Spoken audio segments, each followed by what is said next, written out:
Oh, hell. First off, I want to say welcome. Welcome to all y'all that never bothered to tune into my channel before, which I'm pretty sure is a very rare phenomenon in this universe anymore here today. So I want to say welcome. If this is your first time watching, welcome. If you are returning, that means you are a repeat offender. And I appreciate every single one of you guys as my fans, my friends, and my supporters. It is the end of year video. I cannot tell you how excited I am about this end of year video. Now, sticking with true tradition in BBI form, fit, and fashion, I'm going to show you this year's collection of transistor changes right off the hop. It's brought to us by the 1 gallon hefty bag.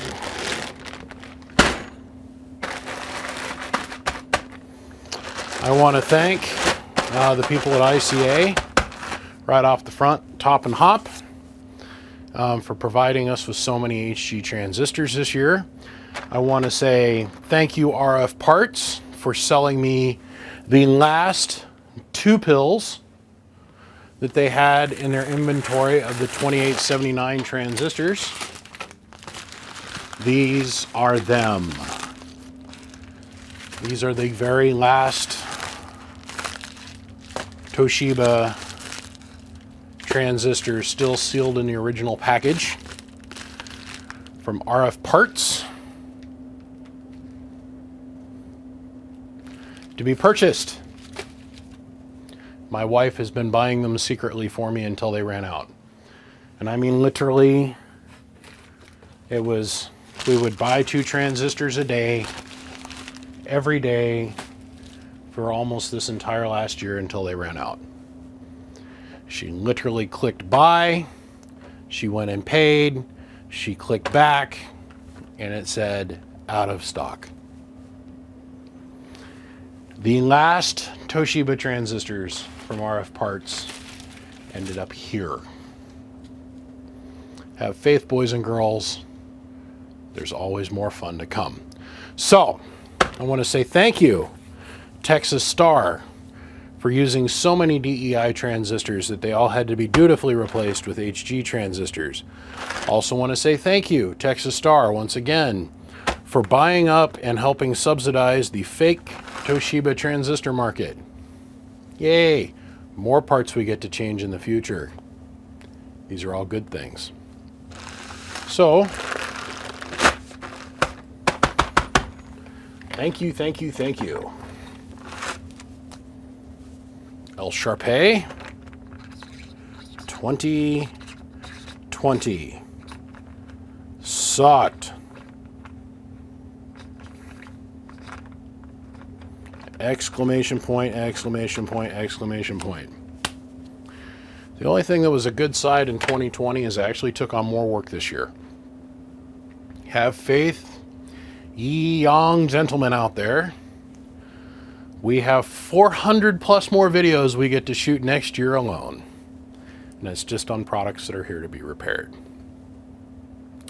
And I wanted to say thank you. Thank you from the very bottom of my very twisted black heart, which, believe it or not, is actually here for good things. It is. I'm actually here to see everybody have a good time, everybody have their equipment run, and everybody grow in knowledge. As I grow in knowledge, I want to share it with all of you. That was my goal when I started this whole Song and Pony, Dog and Pony show 9 years ago. Been doing this almost a decade for your all's consumption. So this is 2020. This will get filed away with 2019, which will get filed away all the way going back to 2015. The reason I keep all of these, and that's a goddamn lot of transistors. The reason I keep all of these is because I know that in here is some gold and ubdum and molybdenum and bullshitium and cumdidium and titidiums and stuff that eventually we'll throw all this in a ball mill, get it chemically separated, And there might be about $10 worth of gold in here. But at today's gold price at, what, $1,900 an ounce or some crazy number, there might be a little bit of money just in this one bag. I got 4 more like it. So 2021 is done for the most part. There are no more repairs between here and the end of the year. I take my birthday till usually the beginning of the year, and I do whatever the hell I want. It's like a little mini vacation every year. So here we are roughly 2 weeks before the end of the year, 3 weeks before the end of the year, and we've got one project left to do.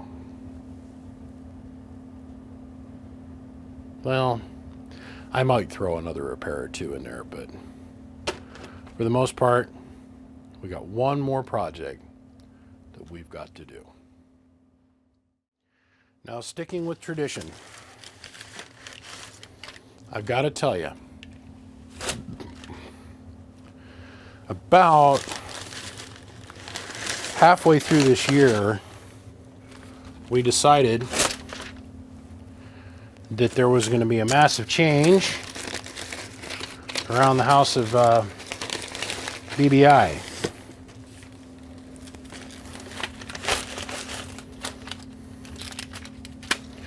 We have adopted paperless shipping. So unfortunately, this is the end of the tradition. As far as the, we'll show you how many things we shipped out of here going to new homes. And remember, I am arguably one of the smallest people in the business. No. Okay. We have decided this year to go paperless, and this happened about 2 months ago.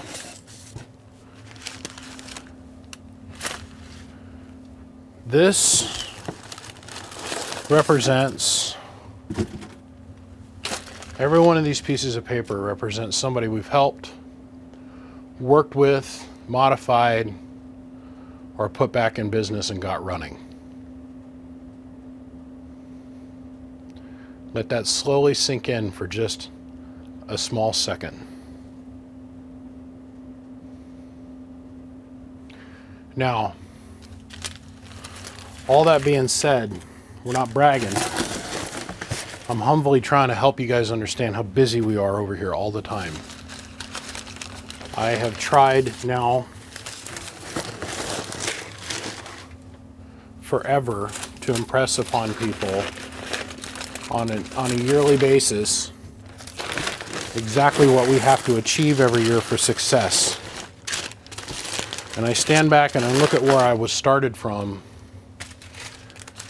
just 6-7 years ago, trying to figure out how to build a 2-pill, to the Goliath juggernaut system that it's turned into today. It hurts when I think about it. It keeps me up at night, and it is stressful. But in the same breath, it's a lot of fun. And I've had a lot of fun bringing you guys all along for the ride. Honest truth. Honest truth. Now, I want to say, first off, let's throw some credits up here. We'll say right about here, we'll throw in Mr. Black Productions. I want to thank you, Mr. Black, my good friend, Mr. Frank. I want to say thank you, bro, for your continued love and support for this crazy train. He was one of the first people that saw the vision in me and wanted to help support it. And he has helped me more than 15,000 people combined could help, and has turned me free. The next person I want to thank, we'll put his name right about here, is Prime. He taught me in the very beginning the only limit to my success in this game was going to be me, my ability to use my mouth, and my ability to be able to communicate with other people. Now, once again, he was the first person that found me and really believed in me. And he has been a great teacher, a good mentor, and a great friend. Now, because the project that I'm getting ready to unveil to both you guys, all of you guys out there, could not have happened without one company. And there's a lot of builders on this in this game that don't recognize a group of small individuals that make it really happen for all of us. If it wasn't for these guys right here, none of us guys would be here for you to enjoy. Okay? ICA Manufacturing, aka Fat Boy, by being a smart businessman, not letting his ego get in the way, being perfectly happy with sitting in the background, providing us cabinets, enclosures, parts, and support in the background. None you all, and I don't care who you are, and this includes the guys in Chicago, this includes everybody. All except for maybe Dave and maybe Chris at BM Technologies. But Chris has had his fingers in that pie over there as well. If it wasn't for these guys wanting to jump on board with this particular project, I would not even have bothered with this. But this has been a fun process. Now, we're going to have video that's going to be shown from both locations here. On the old Healing construction bench here. And we're going to go and we're going to make this a coast-to-coast adventure. We're going to go from East Coast to West Coast back to Idaho. So let's get on with this show. I give credit to everybody I feel I need to give credit to, except for one person. One person. You ready? If it wasn't for my wife supporting me in my life, in the back end of my reality, none of this would take place. That's a fact. That's not open for debate. And I give thanks for this woman every day for putting up with all of you crazy bastards, plus putting up with this crazy bastard right here. We should all quietly go, "Oh, thank you, Miss BBI. You're one badass."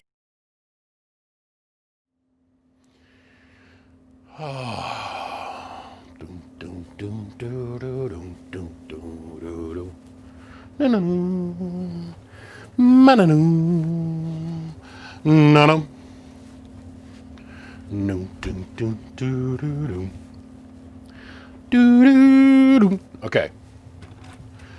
My mission, which I chose to take on this year for the end of your video, started with one picture I've seen on Facebook. Now, me playing true to the game,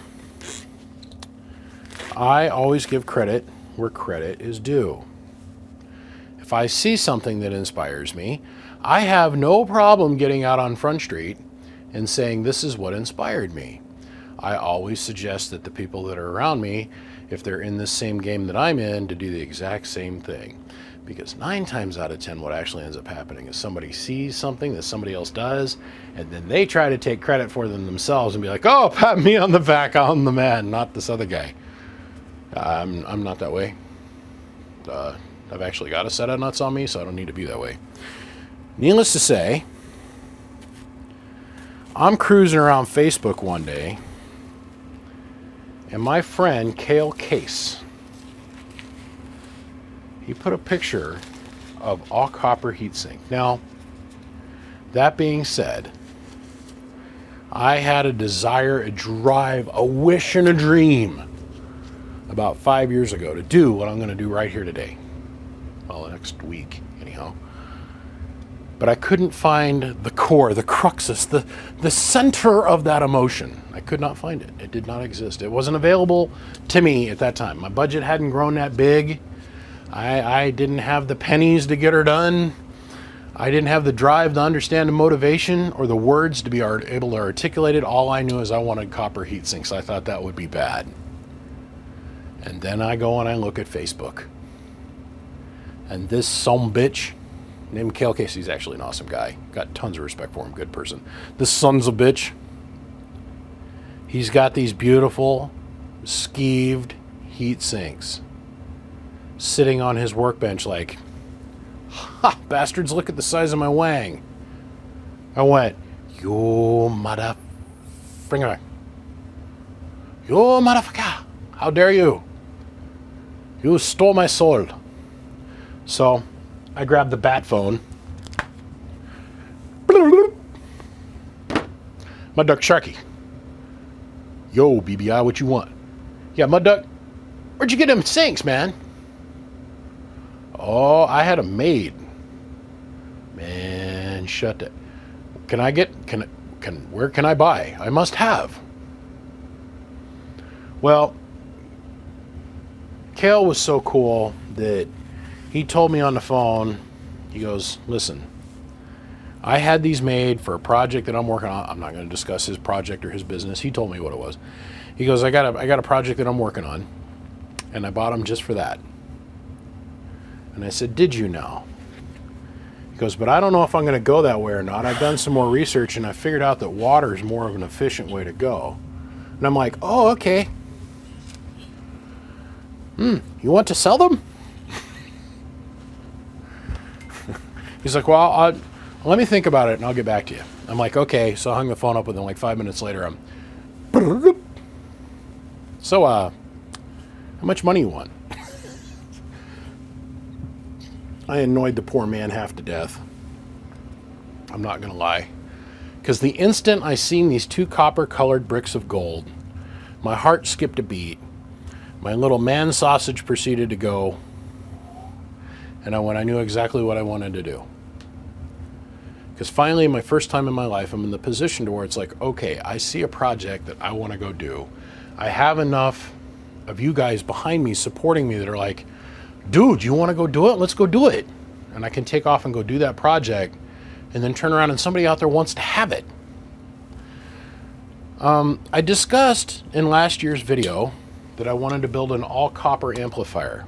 This is still not it. This is not it. We're working our way in that direction, you guys. But this is going to be freaking bad in its own right. So I bugged a snot out of Kale Case, and he finally was able to come up off some copper nuggets for me, and he sold me 2 of them. And they are heavy as hell. And I mean heavy as hell. You guys should feel yourselves lucky to even witness this technology right here. This is some fine,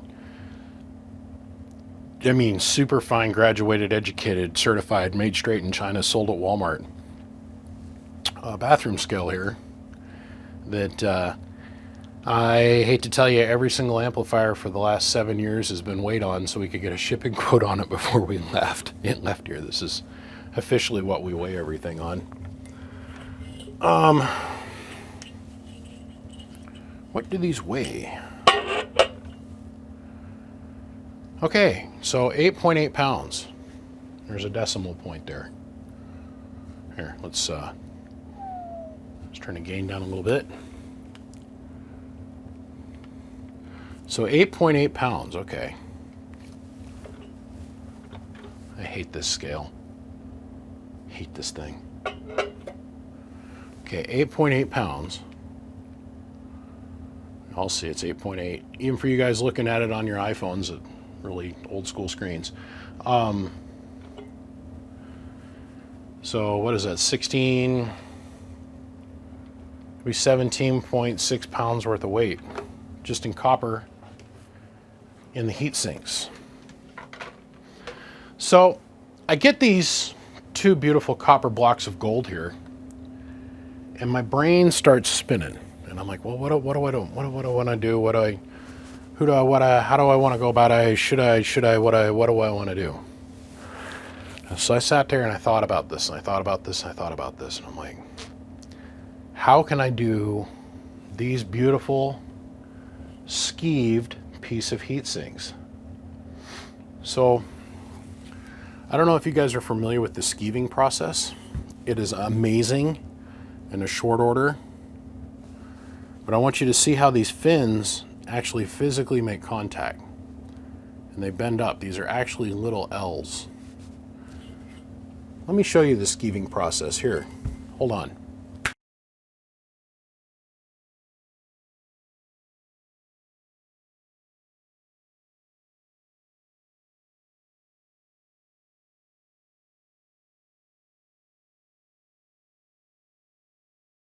It's a neat process. They've literally come in here with a big knife blade, skeeved off the length of copper that they want, and folded it up.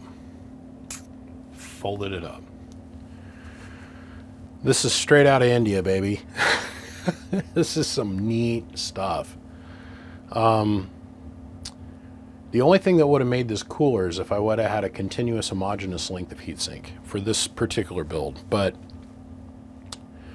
I probably would have had them skeeve the fins a little bit farther apart. I really would have rathered, for air velocity's sake, I would have had just a little bit wider fin pattern. But as far as maximizing surface area, man, Mud Duck Sharky, you did good. Mud Duck Sharky is he's smart and he's independently profitable, right? So he doesn't do this for money. He's got a whole nother business that he does, that he runs and he's part of, and blah, blah, blah, blah, blah. He's literally gone within about a year and a half from building a 2-pill straight through understanding multiple stage amplifiers, straight through tubes, and straight to building multiple transistor MOSFETs. It was really neat to see him go a couple months ago and get up to where I was at 5 or 6 years ago with doing 50-volt step-up technology in the mobile. So it's a really cool channel. It's called Mud Duck Sharky. His name's Kale Case. He's on Facebook. Smart guy. Very smart guy. Very humble, honest, positively opinionated individual. You know, the kind of people that are going to be successful in this business, kind of like somebody else. We know. He's here to have fun. He's here to learn, and he's fascinated with it. And I'm really glad that he decided to come along and join the family of builders. And it's been very, very, very fun for me and Prime and several other guys to watch him come up in his building abilities. It's just like boom, boom. You know, I thought I did it quick. I came along in about 2 years, and I thought I had that. You know, I mean, he hasn't built any really big tube linears yet. Give him time, I guarantee you that. He hasn't, but he's got it. He's got the operating basics of it. Hours and hours and hours looking at data sheets. Just a few quick phone calls from a few of us, and he's figured a lot of this out. He's put a lot of the pieces of the puzzle together. You understand that this is just a giant mixed up bag of puzzle pieces, and eventually you start putting the pieces together, and then you get more pieces, and eventually that all fits, and you understand what the picture is. He's getting the picture together. He's getting up to speed. He's a good kid. I mean, good, and I can't say kid, he's my age. But he was willing to pour out the money to have these made. I wasn't ready to jump off that ship. Copper makes an excellent conductor of heat, electricity to the atmosphere. Aluminum is an excellent, excellent, excellent conductor of heat to the atmosphere.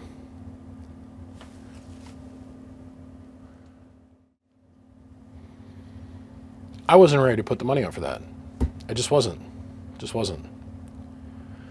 Aluminum is more than adequate for conducting heat energy to the atmosphere. That's what I wanted to say and how I wanted to say it. Copper is very good at absorbing heat energy and transferring it from one place to another. It's also an excellent conductor of heat energy to the atmosphere. Now, we get into kind of a little bit of a gray area, I'm not going to lie, where copper and aluminum both have their positive and their negative drawbacks in being a heat sink. Me personally, like when I built the copper, I have tried so hard to buy that amp back. That's 1 amp. That is 1 amp that I wish I would have never sold. was the copper mine. That, oh my Lord. Each one of these end of year videos is a huge production. This started with me doing a 24 pill and a 350 amp power supply. And every year since then, I've always tried to do a huge, fun, completely different than everybody else built. Okay? And when I saw these heat sinks that Sharky had made, I was like, Mother of God. Mother of God. I knew what I wanted. So, to make this come into total and complete fruition, I had to get something else done. Let me get that up here for y'all to look at. I told myself, this is what I want to build. And in the last couple years, now listen, the guy that made this happen for me,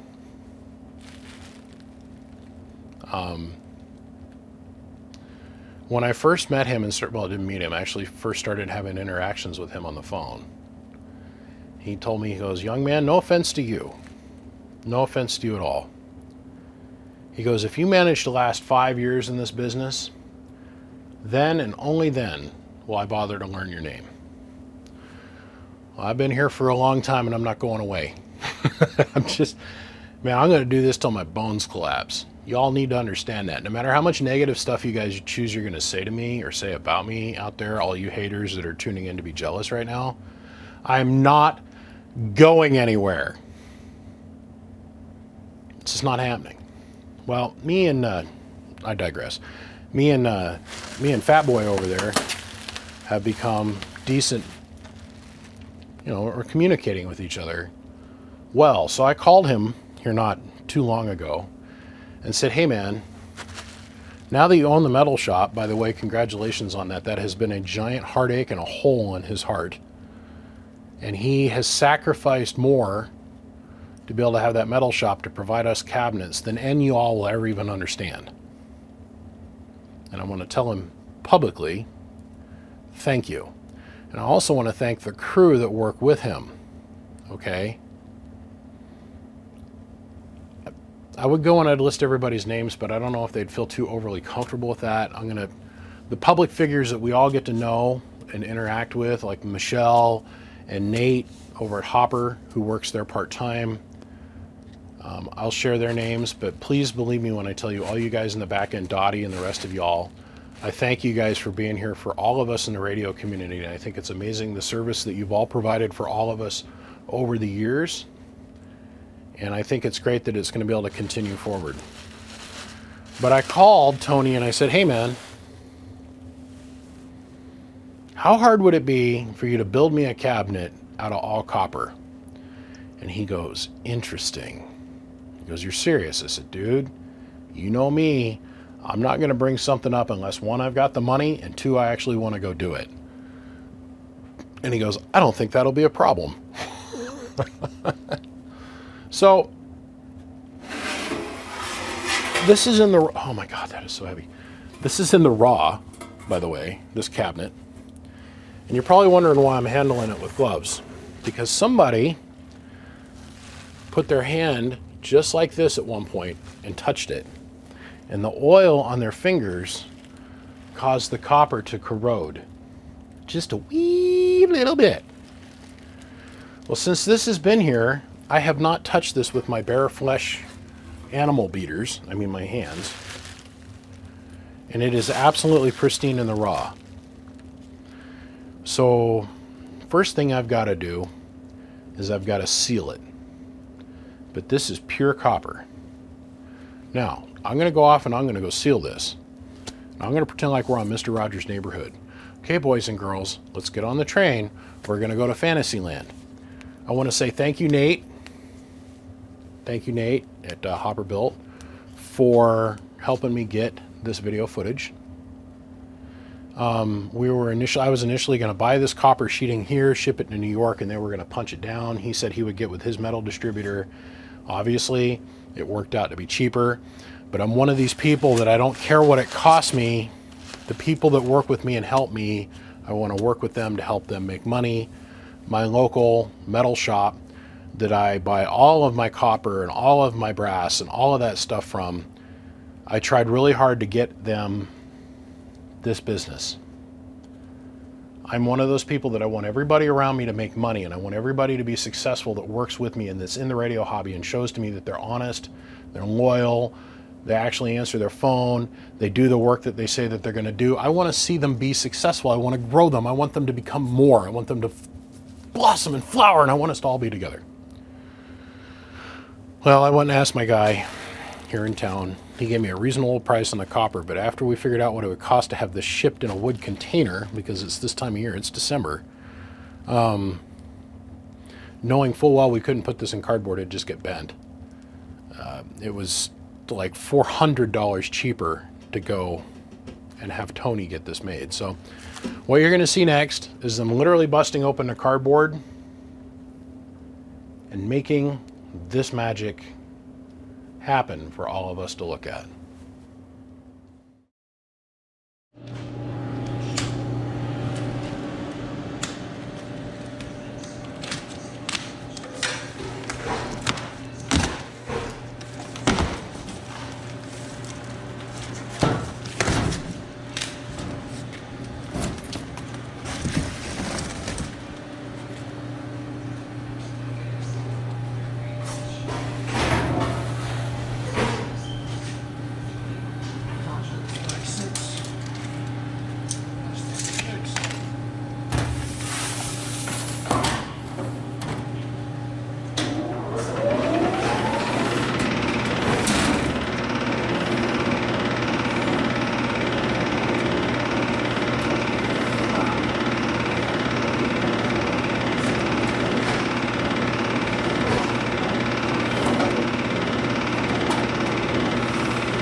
Flopping down too much.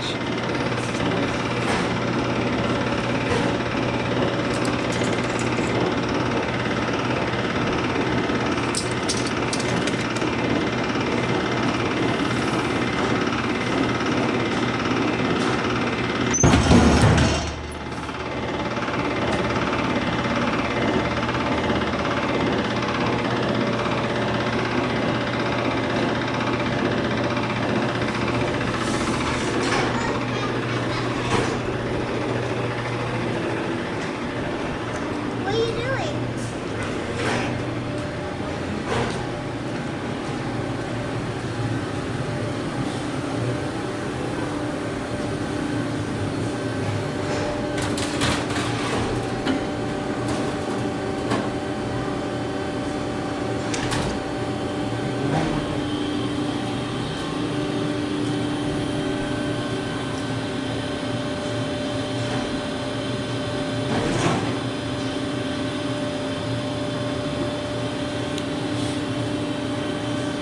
So the program's already in this for the cabinet.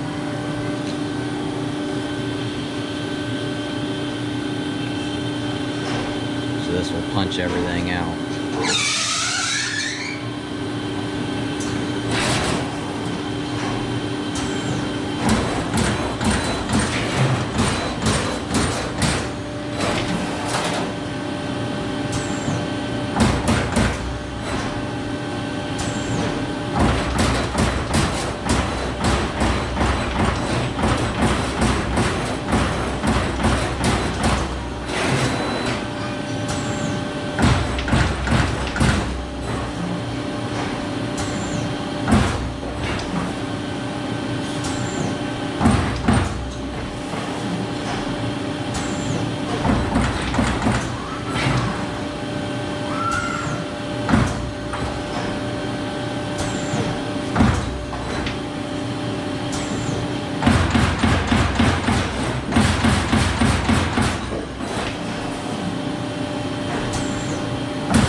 she blows.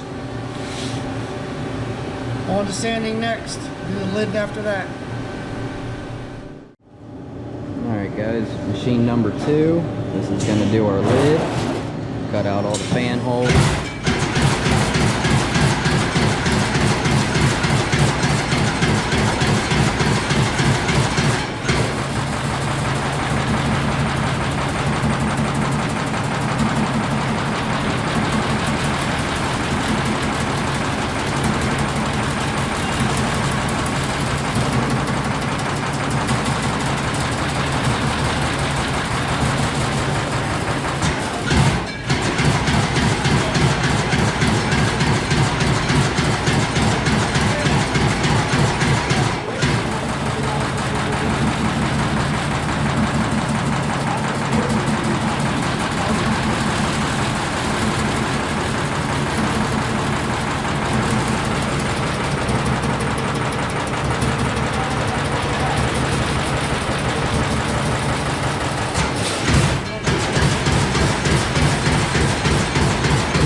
There's the lid. 24 Nova lid.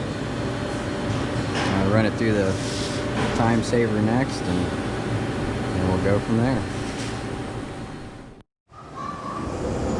Alright, part 3 on the lid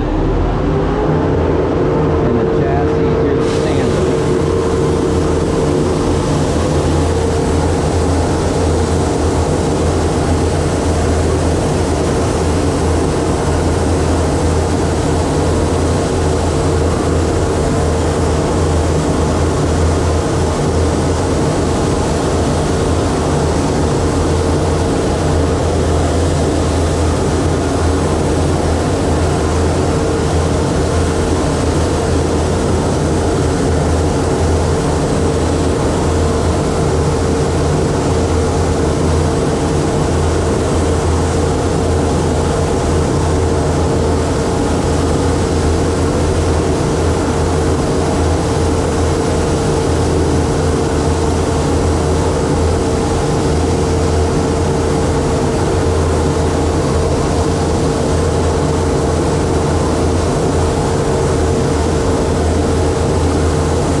Now, my video editing skills are a quarter of what I think they are, and they're not all that great. Remember, my hands, God made them to be here, to do what I'm doing now for all of you. Second to that is video production. I actually had somebody ask me here a couple weeks ago, he goes, man, who's the 12-year-old kid that does your video production? I was like,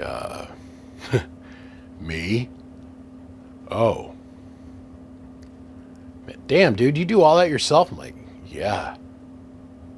Why? Oh, no reason. I'm like, cool. Well, the amp work was good, right? He goes, yeah. I said, okay, then what can I help you with? Oh, so then he went on to ask me this question. One-man band, you guys. This isn't easy, I'm here to tell you. So, I thought long and hard about this piece that I'm going to show you here now. This was an ever-living nightmare. The board for that cabinet I thought would be in the cabinet because I had him cut me a custom cabinet board to go with the custom heat sinks to go with the case. And the case just got here. I opened it up. I'm like, dude, badass, where's the board? And he goes, oh, I didn't send it? So he sent me one. It made it all the way here and then disappeared. Nobody can find it. What I mean, it made it all the way here is I got a business box that I rent, and it made it to that box, but it never made it here to the shop. Nobody can find it. So that left us in a very, very awkward place, as in, like, I just called Tony and had him punch me out another one. But initially I wanted to have it made of all copper. I was going to make the deck, this board, and the heat sink and everything, it was going to be 1,000% copper, right? Like 99.99% pure. Now, please note, I still haven't come up with a name for this amp at the time of me videoing this. So as we go forward, there might be some kick-ass shit that comes out of me, some name, I don't know. And I've floated the idea to everywhere. But I had them stamp me down at a regular phenolic.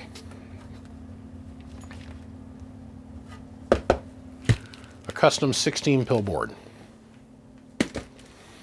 There were some pros and some cons to using all copper. The copper cabinet is soft. The heat sink is soft. And if I was to use a solid copper sheet, I got to think about how the heat was going to get ducted through that board. I got to think about a lot of different things. I ended up going back to old reliable. It's no joke. This is our standard phenolic board. We're going to have to build some supports into it. We would have had to build more supports into it with the solid copper plate. And it would have been a little bit of a booger, but it's okay. I mean, it would have been a booger to work with in the aspects of bolting it in, securing it, mounting it down, and also soldering to it. You gotta remember, I live in a land where I've got everything from a 5-watt soldering iron to a 750-watt soldering iron. And yes, my soldering iron is literally that big around. And that's not man inches either. It's a big girl. So, the big old fat-legged, one-legged girl. Kind of looks like a baby holding an apple. John Holmes on an angry night. It just is what it is. I could have made that work. I wanted to go this route. This is the way I wanted to build it. So, this is the second effort and offering from those guys. Now, I asked them specifically to offset the heatsink or offset the transistor rail. So, let me grab another mock-up here for you guys. This is going to be Masterclass build number 1 next year. This is from my personal good friend David Mackey. Oh no, then I can't make it a Masterclass build then, but this is from my friend David Mackey, this 24-pill cabinet.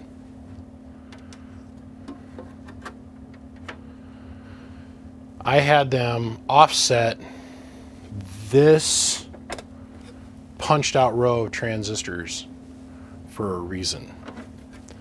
I could have done and just gotten a standard 24-pill cabinet punch out and left the back 4 slots on each side blank, well, they wouldn't have been blank because the heat sinks that I have are only good for about 8 transistors each way. So total of 16. This is our normal configuration.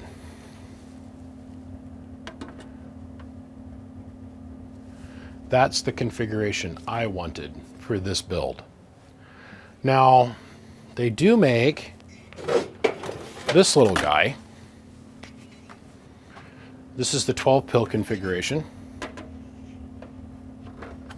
This is their offering of a 12-pill, straight 12-pill, usually for some kind of competition amplifier. But I chose to do it like this. Did it like this, I did it like that, and even did it with a wiffle ball bat. So I'm on the run, the cops got my gun. Right about now, it's time to have some fun on the Can't Last. Shame we're not gonna get any more out of the beasties. So, my thoughts, what I had envisioned in my brain, are gonna work out just like this. We're looking at the backside now. We're gonna do a rough mock-up. I wanna explain to you guys a couple things. If I take this heatsink and bring it up right to the edge of this transistor hole, and then I get this heatsink, and we slide it in here, and we make sure all of our little fins are perfectly lined up. I still got to end up trimming some stuff, but that'd run it right to the edge of the cabinet. That's not what I had envisioned in my brain. There are some downsides to this. I gotta be stupid careful when I pick this heatsink up. Grabbing it like this was a bad move. Those fins are so delicate that pinching it like that can actually bend it. So this little hoopy here. Yeah, I'll straighten that out, have faith. If you take and stack all your transistors right down the middle of the heatsink, this is a known problem. You are hyper-loading this area and this one or two, like on an aluminum heatsink, 1 or 2 fins. In this case, it would be about 5 or 6 fins with all the heat. So if you load all the air into the front end of the cabinet and you have it exhaust out the back, and let's say we block off this side and have all the air blow out this side of the cabinet, and we have it all necked off up here in the front. So the only way the air can get out of here is running this way. Okay? I think we're all on the same page. What happens to the air from here to here? It's the same thing that used to happen with some of the long, skinny 32-pill skullcrackers. Huge, giant, wide heatsink, like this wide. I mean, I'm not kidding, like 1.5 feet wide. And the 32-pill from him was, I mean, it was long, right? It's like 4. I remember watching One Sun one time with a skullcracker 32 in this Dremel. Big Dremel. And he's cutting the back end of the cabinet open because he needed to get more air through it. He had a serious heating issue that was brought on by improper tune inside the amp that he'd bought. And it wasn't a skullcracker. It wasn't the way skullcracker set up. Somebody else had their fingers in a pie. But he was trying to get rid of the heat. We were chasing the heat. Instead of what was causing the heat, we were just chasing the heat. I watched him cut the thing open, and he had it leaned up against a 4-foot high workbench, and there was 6-8 inches above that. So it was almost a 5-foot long 32-pill, right? With a 1.5 feet wide solid heatsink edge to edge. The air, by the time it gets down to the end of the run of heatsink, is super saturated with heat, and it's not doing you any more good. No more good. No more good at all. So, always the back 4 transistors on that 32-pill. Now, to help offset that, what Anthony did is he had a row of 4, a row of 4, a row of 4, another row of 4, and so on, to stack up to 32. So he's utilizing the whole heatsink width. So the heatsink's getting universally sucked up with heat. But by the time the air gets to the back of the cabinet, it's fully saturated. So knowing this, the very first project that Anthony let me do or be involved with him was the last Toshiba amplifier to ever be built by the Skullcracker Nation ever. He ended up buying it back from a guy in Hawaii. It's a long, drawn-out story I'm not going to get into now on video. Anyhow, we stood around and we talked about the pros and the cons of the design. Now you got to remember, when we did that, it was probably 10 years after he got done building the actual transistor amplifiers. So he had a lot more tools, a lot more stuff, a whole lot more knowledge, a whole lot more of everything going on. So we thought, man, if we're going to do this, let's build the fucking Mona Lisa 32 pill. And boy, howdy did we ever. We sat down, we sharpened our pencils up. We had 6 200 CFM fans, 3 on the top and 3 on the bottom. We had the heat sink stacked up so that it had a separation plate that ran down the middle of this deck. It had air pocket vents on the ass end. So air came out, and then down the side we had an import where the air can come in and then got blown out the ends. So it was a false bottom. We had 4 fans on the bottom, blowing air up on the heatsink and then exhausting out the ends. So we effectively cut the heatsink in half. We had it exhaust out both ends. And then on top of that, we had an additional 4 fans blowing air down to cool off all the components and blowing out the ends in separate enclosures.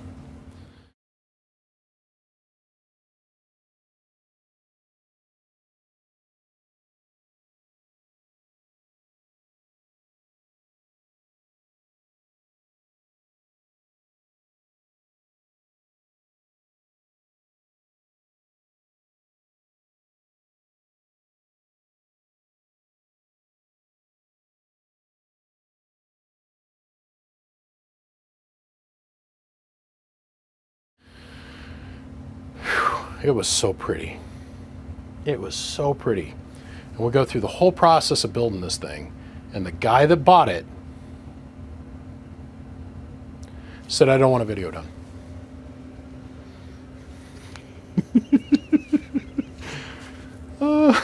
But it's out there. The very last 32 pill, or the very last 2879 based Skullcracker transistor amplifier to ever be built. And I walked away from that thinking about air management. So I just recently read an article about calculated air pressure, CFM and achievement, back pressure, overpressure, parallel series, paralleled fans. Huge study on this. And we're real close. We're real close. And with the opening of the heatsink fins and the way things are laid out now, we've pretty much maximized it. But how they got there was not by math. It was just through trial and error and experimentation and observation, which is a good form of science in itself. It just takes a lot longer. But once you understand the math, you can get to the end equation pretty quick. This is a different story. My question is, and my answer to the equation is going to be probably something. I've got to figure out how I want to stack these. But I want to make them so that the heat sinks are kicked at an angle. Then we have another heat sink kicked at an angle. We block the air off here. All the air's got to run through these fins. Not too sure how I want to do this yet. But I want to do something like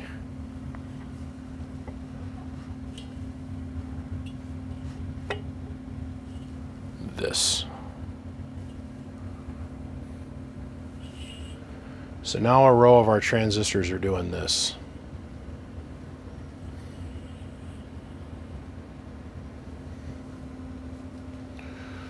We are saturating the heat sink evenly across all the fin and bed of the heat sink this way.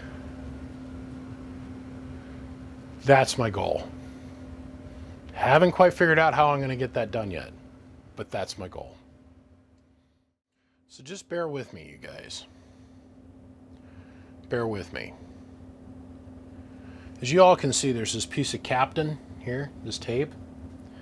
This is the rough approximation of the heatsink going straight. Or not heatsink, transistors. And how they're going to lay on the heatsink.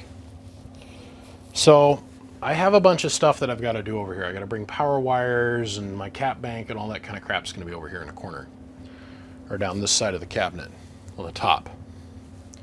It's going to be very smooth and neat and clean on the top. So you have to think about, this is the bottom side, and we're thinking about how we want to channel the air. So this is the front edge of the board, so we'd have to trim this edge of the heatsink. We got to trim this corner edge of the heatsink so that when we go and we lay it in there, lay the board down, we've got room for the cabinet lip edge for it to sit on. So this is going to get trimmed down. And the end of the heatsink run needs to be right about here. Okay? So I'll probably cut it off so it's flush with the back end of the cabinet, but no, I'll probably cut it like this.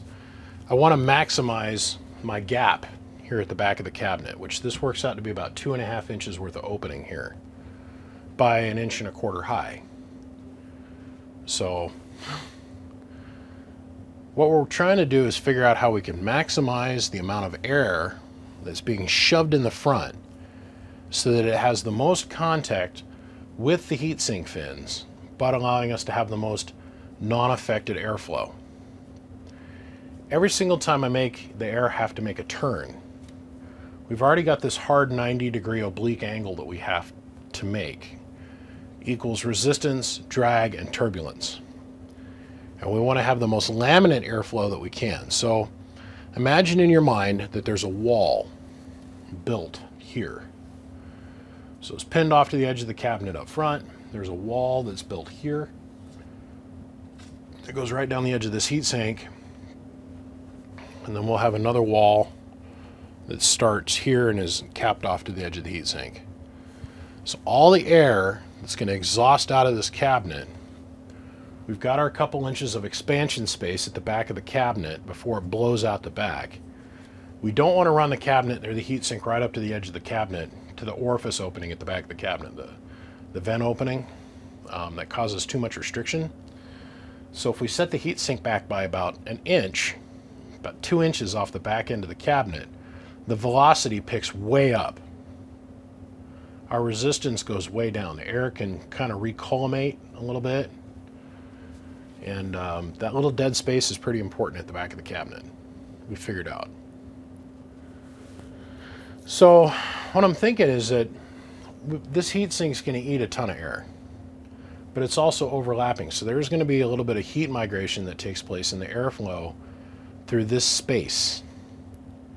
Now it's going to be all laminate moving in the same direction, just like if I was to take a bunch of straws and pack them in a tube and then force all the air to go through the straws.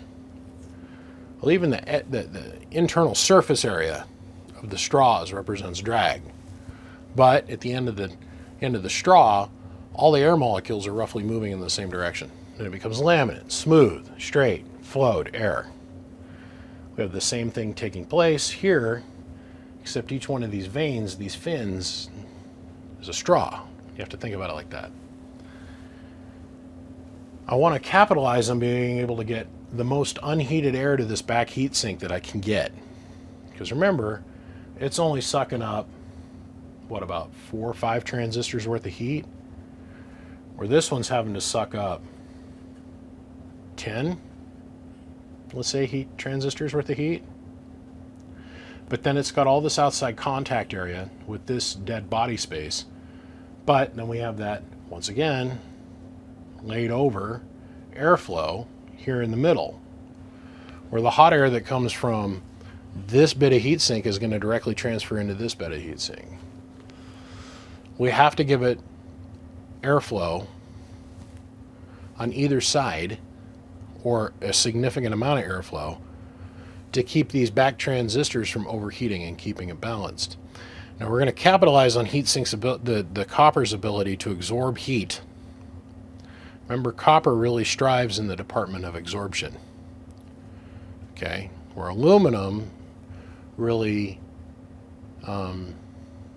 complements its job in a slightly better ability to transfer the heat to air. Okay. We're going to capitalize on the size of the heatsink, the quantity of the fins, the massive more surface area to conduct the heat to the atmosphere. I'm not too sure if this is the plan I want to stick with. This might change. It's way late at night. I've spent all day running around trying to get back to just doing this. I had a bunch of stuff go on today. Busy day. End of day. Day of shoot number 1. I wanted to get to just here, where I could start visualizing this layout in my head. And this is where I'm walking away from this on. I'm going to sit and I'm going to think about this. But that's really our best bang for the buck. Because each transistor is going to be spread out across 4 fins, maybe 5 fins. And then it's going to have its own runoff of heat dissipation this direction. The only thing that's got me concerned is, well, this space here. We have to pretend like the heatsink is cut in our brain here. We're pinching our airflow down to about, well,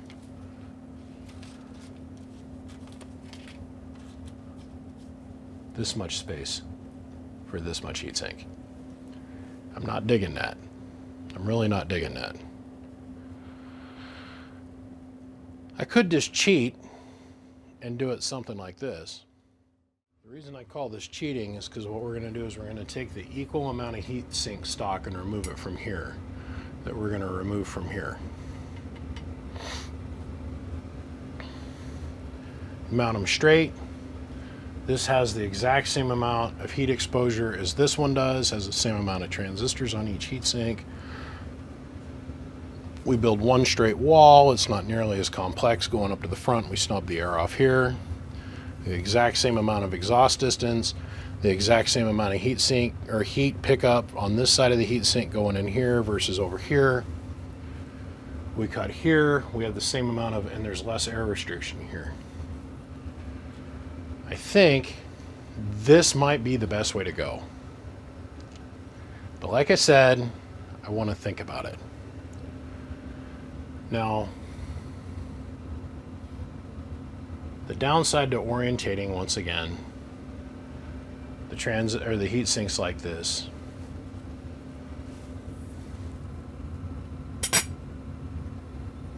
is that it's our heat affected zone, roughly the width of the 1-inch ruler down both heat sinks. This side's going to take all the heat loading here, and this side's going to take all the heat loading on this one here.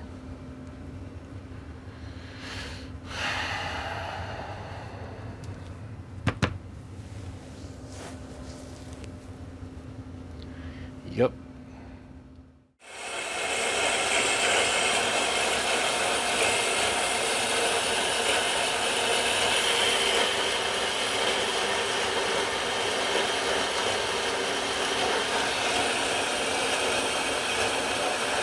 Slow but sure.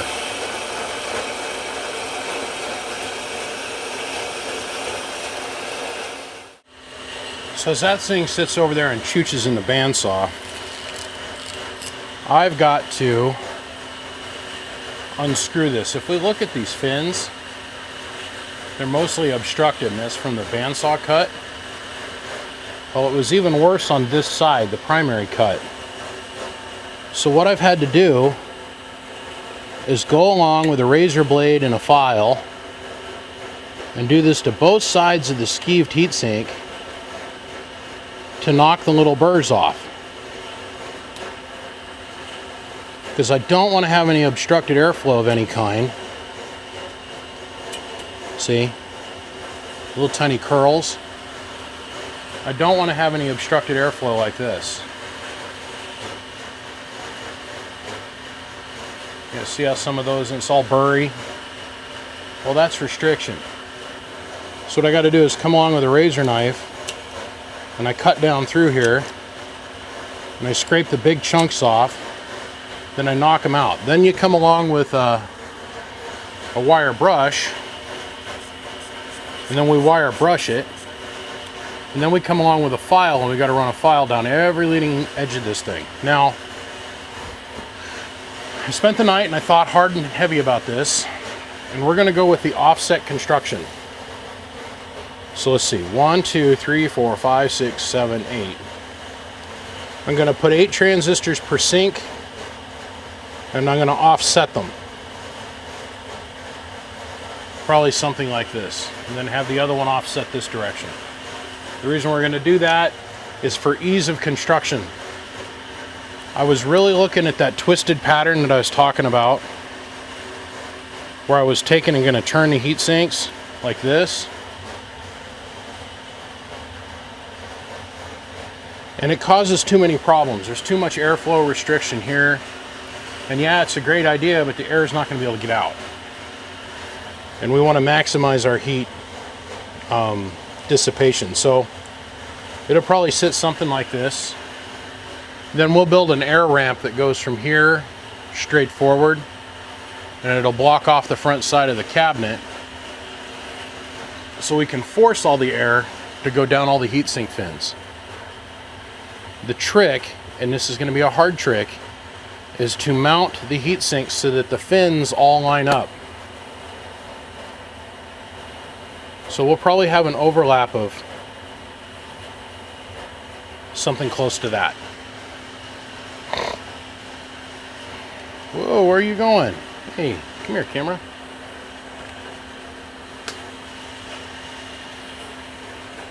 Still not square. So we'll probably have something where we have an overlap, something like this, allowing us to maximize the amount of heatsink bed underneath the transistor, but also allowing us to maximize the differentiation of heat flow. So we'll have this whole half of the heatsink that's unrestricted, and it'll allow the air to pick up speed, and it'll allow fresh air through at least part of this heatsink. Well, it's all going to be fresh air through this heatsink, but it's going to be heat saturated by the time it gets to here. This is going to be our fresh air intake for this heatsink, and allowing us to be able to wash our hands completely of having to worry about heat saturation over time. Copper is such a wonderful, wonderful metal when it comes to sinking the heat, absorbing it. It's going to very quickly spread it over to the other side of this heatsink and allow it to be able to pick up with this fresh air even more heat dissipation. I feel fairly confident in this. This is what it looks like after it comes off the bandsaw. The little heatsink fins are so fine that they just fold over. Well, you can't drop that in the box. You're not going to get any air through it. And I mean like no air through it, right? So, because my bandsaw bed width is only so big, there was no way for me to cut this in one continuous cut. So I cut it to this here, then turn around and lined it up. So now what I got to do is I got to go back and I got to sand this all down until it's about the same height as this little lip. There's a little doved lip there that you guys can see. So you got to sand this back, and when we do, most of this will fall off.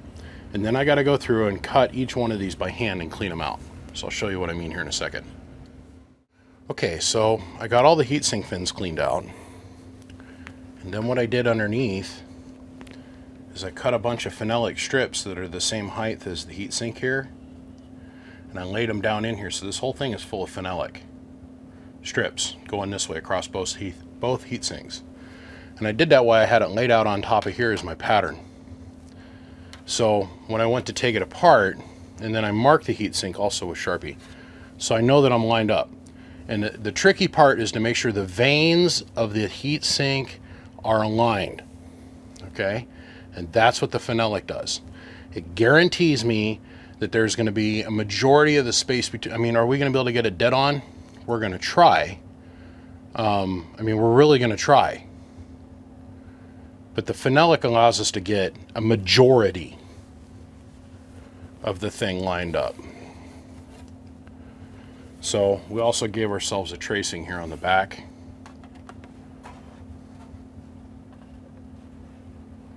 So 1, 2, 3, 4, 5, 6, 7, 8. And our seam should sit right about there.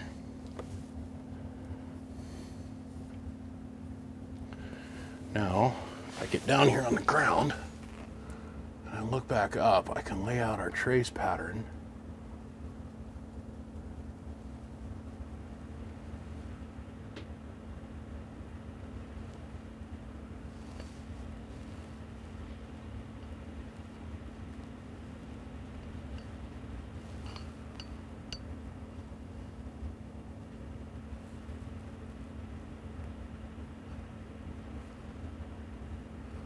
To know that I'm square.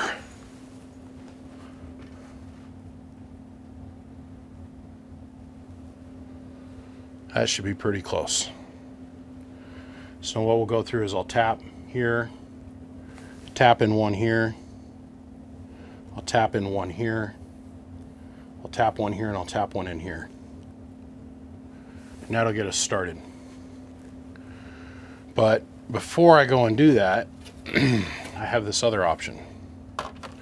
Because I know where the heat sink's going to end, I have to add screws here, a third screw here, a third screw here. I got to fill in these holes and make it so that this thing is secured. Make it so the phenolic is secured. And that's only part of it. There is so much weight on the center of this board that I don't think if the amp gets flipped upside down for some reason, I don't think that the board's going to be able to support the weight of the heat sinks. I just don't. So I'm going to have to add probably 1 or 2 support screws here, another couple support screws here, which go through the cabinet and make contact with the amp board on this side. You'll see what I mean when we get that far. We use 3/32 drill bits to drill our mount holes and to make our holes for our transistors. Little tiny drill bit, way golly material. It has a tendency to ball and bite on the bit. Well, on your standard aluminum heatsink, you've got spaces in between the fins. And so you lay out your transistors so that your transistor holes fall in between those fin roots so you can drill through. If there's a little lip of a fin, you're going to end up doing this. What I just did here. Okay. So as you're drilling through the material, you get through the heatsink bed, and if you hit one of the edges of the fins, it'll blow the bit off. Well, copper is very unforgiving. So we got all of our holes basically drilled and back drilled, but I didn't have my depth set perfectly on my first one, and I shattered a drill bit, and it came apart in such force there's little pieces of galled drill bit permanently embedded in the copper over here. Okay. So I went on and I drilled all my other holes. Made this happen for the mount, and I thought, well, I'll come back to it and I'll re-drill it. Now, even with the best lathe technology, I use a Tapomatic, which is a clutch system. And just the perfect RPM for copper. Go look that up. And I shifted. I wanted to get just a little bit better penetration because this was my last screw hole that I was going to put in. So I adjusted it down just a couple thousandths, and that was just enough for it to catch the bottom edge of a fin. And this thing just detonated, this little bit. So now what everybody does is they run and they hurry and they grab, like this one sheared off clear into the copper. There's nothing I can do about it. It's there, okay? I'm not gonna be able to make that go away. In an ideal world, I'd flip the heat sink over, I'd drill out from the bottom, I'd take a punch and I'd drive this out. Then I'd drill this back out, then I'd weld it down, backfill it, and then re-sand the heat sink. these little fins are so thin on the heatsink, that's not going to be an option. So, okay, my only other option is to scoot the hole over just a hair. So I go in, I punch my hole, I get all the way down to the very bottom, grabs a fin, shatters. You know, there's sometimes in life you got to just know to slow down, right? So I slowed down and I got out my butane torch and I started heating the copper. Remember, copper is much softer than the hard as the back of my head steel that the bit's made out of. Now, sometimes the bit will actually just shear clean off and make a nice clean break. So I'm sitting here and I'm looking at this bit going, okay, that's a clean shear. And sometimes it'll fracture, like at a weird angle. When you see the bit fracture, you're F-U-C-K'd, ED'd. Because what it does is it shatters down into the metal. The bit spider cracks down into the metal, but I had a clean shear and I was like, okay, I got one chance of getting this out. So I had to superheat the copper around the hole. Now this is just surface oxidization. I didn't change the temper, the makeup, or the little angel tears that makes this so special. I heated the copper to get the copper to expand and get softer. That's what we're looking for. So I sat here and I got it screaming hot, and then reached in here with a pair of pliers and was able to get it to back out just like a 1/16 of a quarter of a turn. I was like, sweet. So I continued heating, and then I was able to extract the bit. This is so hard to do. If I manage to make it through, I've got one shot at doing this. I got one shot, one opportunity to get this right. So now what I do is I go through and I'm going to line up all my holes. I'm going to get everything so it's cinched down tight with screws, and then I'm going to come along and I'm going to mark each one of these. And I got to drill 32 holes and have 0 failures, because I've only got one other option. It's to slide this over just a hair or slide this over just a hair, and then that means I got to re-drill all of these holes.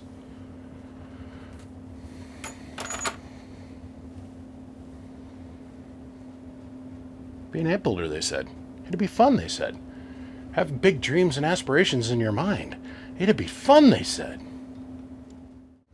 This was so much harder than you think. But we got our heatsink fins to line up. So that means little to no air restriction down these channels, which is down the middle of the amp, which is what we want. That was not an easy feat to pull off. And right now, I am beyond grateful for me not making this with a copper clad or copper board, all copper. Let me show you why when I go to flip this over. Move you over here, and what you're going to watch is the middle of this.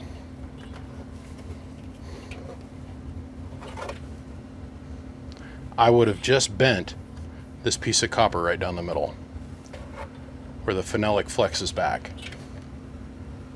This was the right choice. Oh, that was the right choice. Because this is flexible. Otherwise there'd be a crease right in the middle of the cabinet. And for zero improvement in output potential, this is the way to go. Okay, so we have our one little tiny extra screw hole over here, which you can't even see. I went ahead and I'm using brass washers to increase our surface area. A lot of guys use just a blob of solder here. They'll just a little smooch of solder, and it helps pick up the current and spread the current out a little bit. I don't think we're going to really need to do that. The solder, that is. That's why I'm using the brass washers. We'll have our ground bus over here in this corner, and then we're going to have 3 support attachment points here, and an additional 2 here in the front to help carry current to the board on top of all of these screws down the side of the cabinet, it's going to be just fine. The problem is going to be trying to reinforce this board. Now, I don't have to worry about flex this way up, but this I do. Which, I guess I really don't. After we get the ass end of this mounted down, we get these supports in here, the heat sinks are going to be sandwiched pretty good, and they're not going to be able to move that bad. It's just a lot of weight. So you got to think about this running down the road in a mobile. Especially down the roads back east. Think about it. And these, 8-pound hunks of copper are going wham, wham, wham, wham, wham, wham, wham. Something's got to give.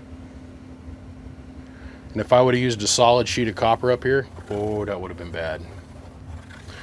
Well, my jig system that I use to normally drill this out with is designed to sit a certain way inside of a known width of heat sink. So I've got to iron ball this the old way. I'm going to show you guys an old school trick and technique here.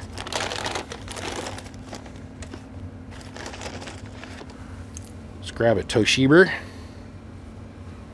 I'll grab my red dot one here, red topped one.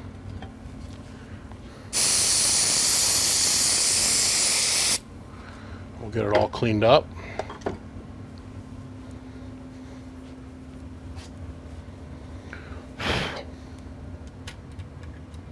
It puts the transistor in the hole, and it gets this hole punch out, lines it up on the center of the hole, and we punch it. Punch, punch, punch, punch, punch, punch, punch, punch, punch, punch, punch, punch.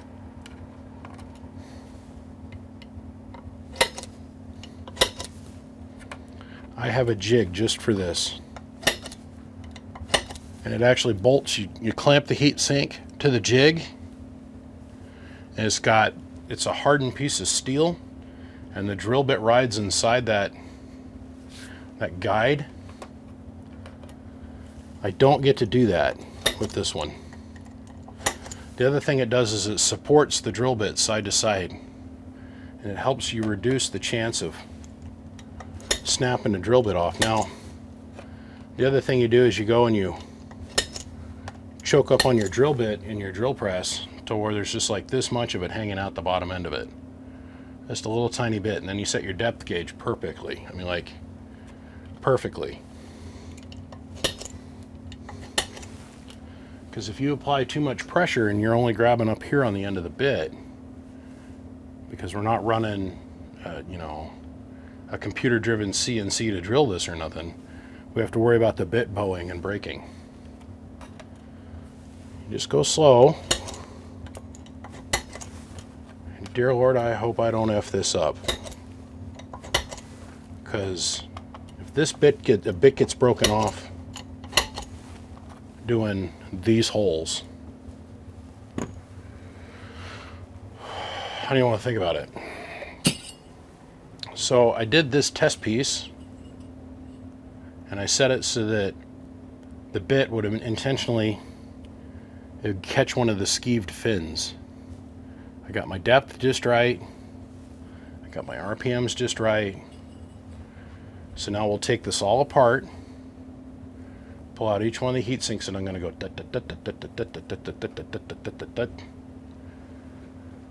wish me luck. I'm so grateful I came up with this system. It's allowed me to swap these back and forth and still maintain our alignment. Okay, so we're in theory halfway. All these holes represent almost 2.5 hours, 3 hours of the work.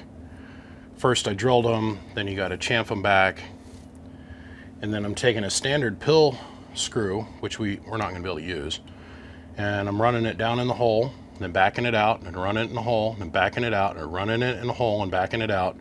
And I get about 4 uses out of each one of these screws, and then the head snaps off from over torque. But we've got to use these shorter screws because of our thin screw bed, or the heatsink bed, which will give us more than adequate amount of capture on the transistor to pull it down. The problem is that the copper is so gally that I'm deathly afraid that I'm going to snap one of these screws off in the hole and snap it off flush. So if I run it through a couple times with one of these and it snaps off up here at the head, no one gives a crap, because I can come along with a pair of, you know, little vice grips and just back it out and take it out of the copper. I cannot drill this out and weld this back up. It's too soft. The copper is much softer than the screw material, which is still the softest material on the face of the earth that comes from China. I'd play hell. The bit would just jump all over the place, and I mean, that's like 5-6 hours worth of extra work of drilling, welding, sanding, polishing, sanding, and polishing again. So I want to prevent that. So I'll take a couple extra hours and do these in by hand 2 or 3 times to get the orifice of the copper to open up enough to where I can suck the transistor down to the heatsink. I knew this going in. I knew this would be part of the process going in. This is the same nightmare I went through when I built the copper mine. I just never made a big deal about it. I was like, look at me, I pulled it off. Blah. Copper mine sucked to build. That sucked to build, but it was so worth it. I seen that 32 pill in my friend Paul's truck make 7,500 bird with a derail radio getting hit by a 2x4. Yeah. All that copper makes a huge difference in how well that amplifier works. We've got this down. Let's go start on this. Please excuse my unkempt workspace with these few screws and these little hunks of copper. I just want to get over this hurdle.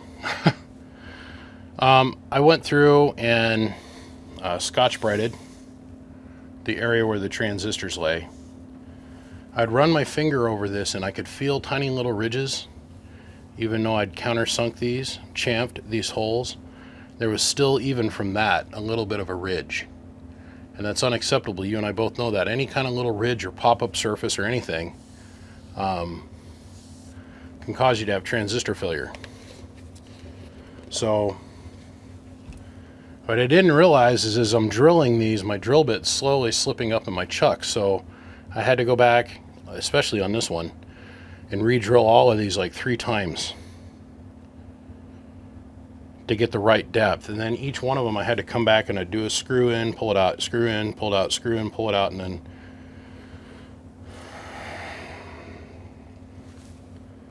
I'm here to tell you this has been a lot of fun. So copper sucks.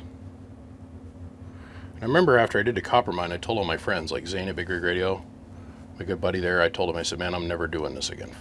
Goddamn copper sucks. Well, hi, how you doing? Here we are again.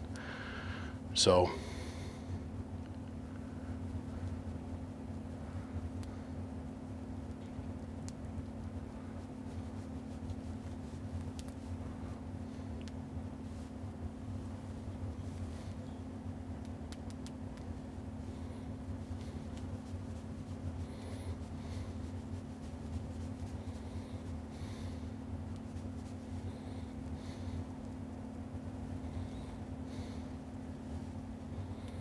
I want to get this down. I want to get it on, get the copper board on, and then I can finally relax a little bit. This whole drilling process is very scary. There's more money involved in the heat sink. Oh my God. And knowing that every single time a drill bit goes near this heat sink, it could be you having to start completely over on this project. And I didn't buy any more heatsink. There are no spares. So either I got this right or I failed. And you guys that are thinking you're going to go work with copper heatsink right out the hop, I strongly advise you to take a hot minute and slow down and think about it, because it is a pain in the butt.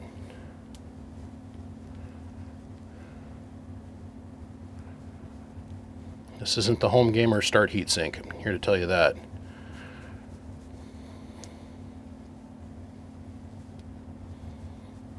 Okay.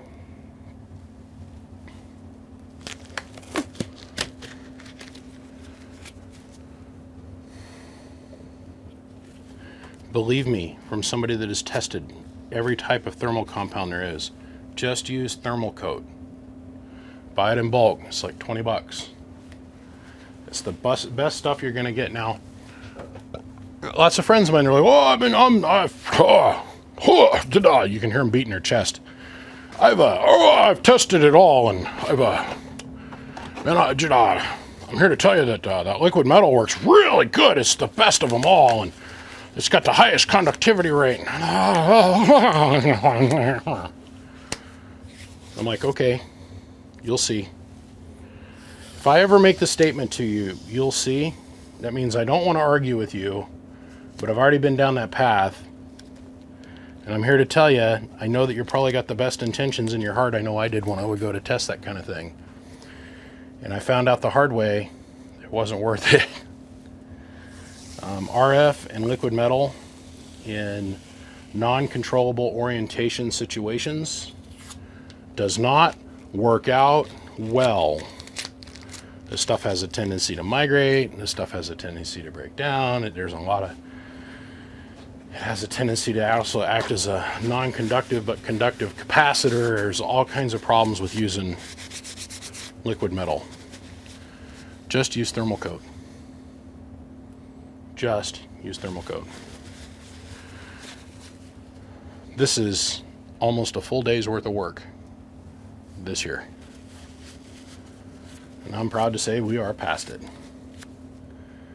Now, we're not technically to where I'm like, ooh, touchdown, pat BB on the back. We got to get this down, plus we got to get all 16 transistors mounted and tight, and not have any of these screws bust off in the heatsink or strip out. Then, and only then, will we consider ourselves a victorious winner. So now what I got to do with this is I got to clean this. I got to get all the fingerprints off of it, clean it up, and then I'll probably spray it with just a little bit of clear. I don't know why this is so hammered. This thing is hammered, but we'll get this all cleaned up. Let's see how well we did here.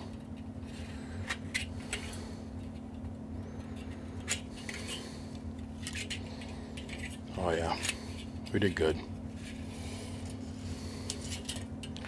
Remember, our goal is to be able to have the airflow from one heat sink to the next and the fins all be in a line. And we did it.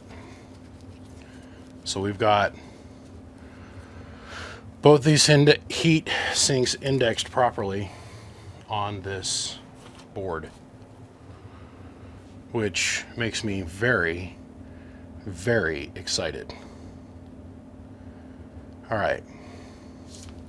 We're square here, square there, and square there.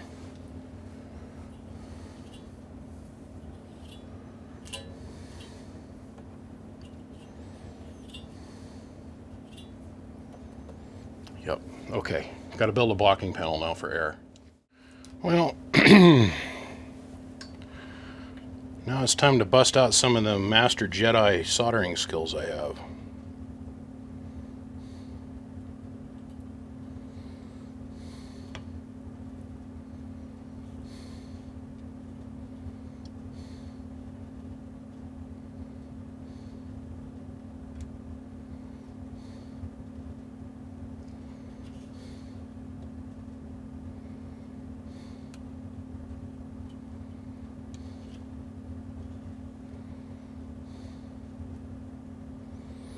What we've created here is our air wedge, per se. It's perfect. What we're wanting to solder up is this joint on the inside. don't care what the outside here looks like. That doesn't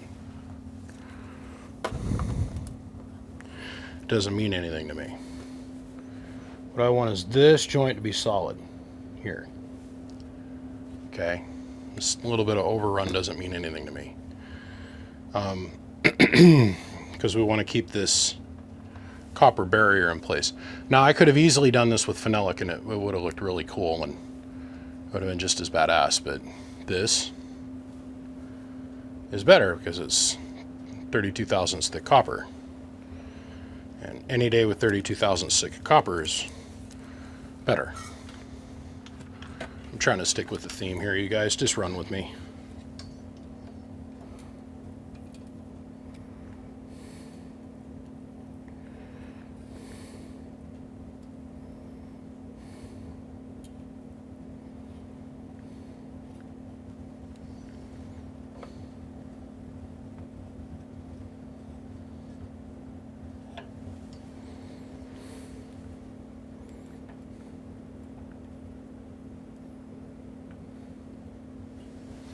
There we go.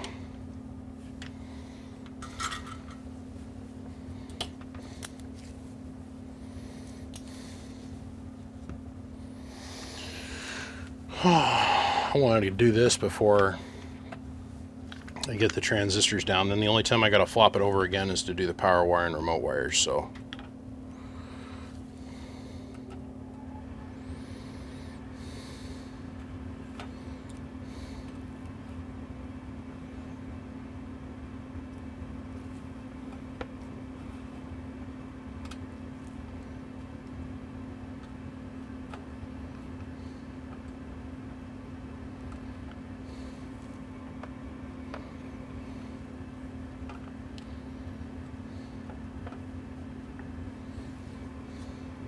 hold it.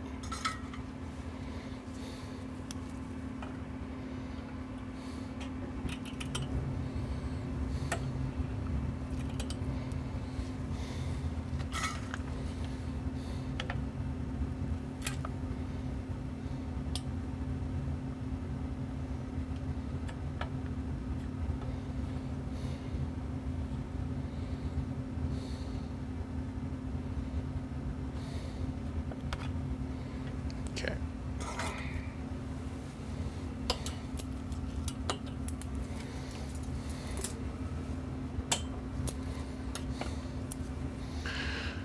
I can tuck this underneath the lip inside the cabinet, and I'll be able to do the same thing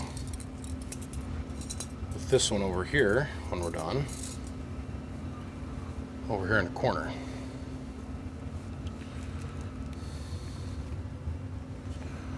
So let me solder this one in place.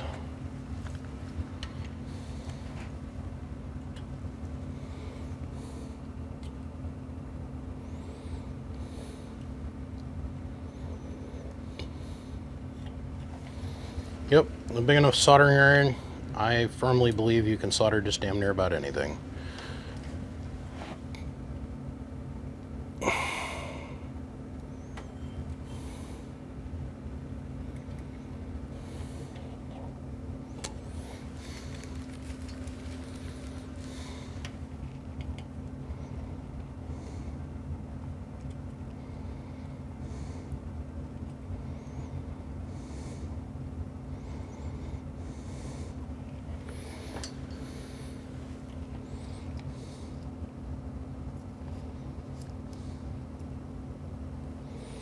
So right now that solder is running up. The edge of this heat sink fin is just getting sucked in there. Gotta allow, I love wicking. And no, not the religion. The copper wicking the solder in.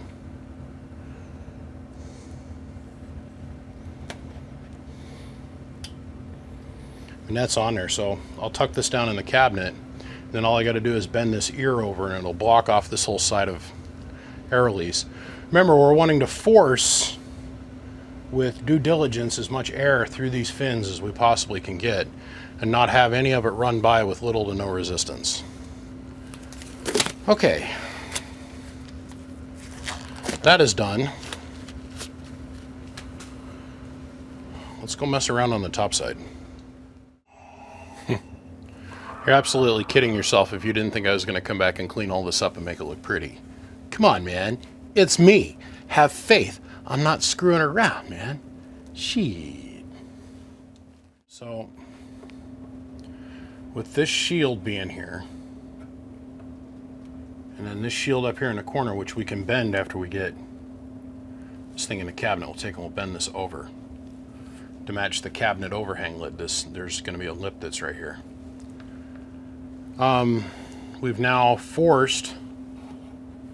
we're forcing all the air through this space, which is huge, okay? But this back heat sink's gonna get a nice dry run of cool air. Front heat sink's gonna get a nice dry run of cool air. And at the end of the day, everything's matched. So, this is rare. This is 16 matched non-red dot Toshibas. This is lot number I5.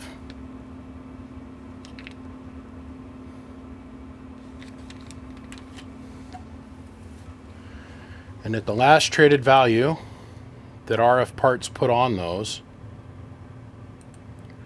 we're looking at $230 each times 16. There's $3,680 in this bag.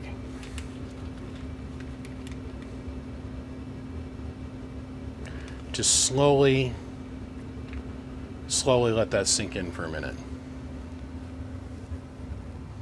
Slowly.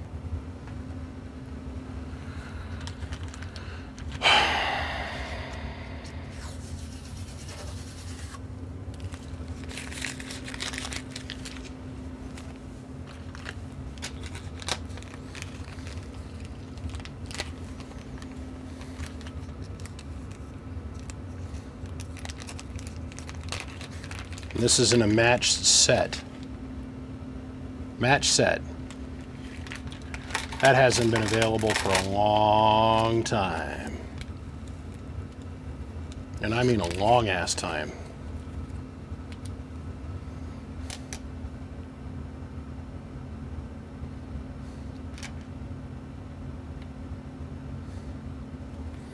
I never liked when they started shipping these in the bag, because it would rub up against the lids and you'd get discolorization. I never cared for this form of... Back in the day, you used to get them, they'd show up in little plastic flats. And that's the way they should have continued being shipped, especially when the price got up there to $230 a piece. So now here I go.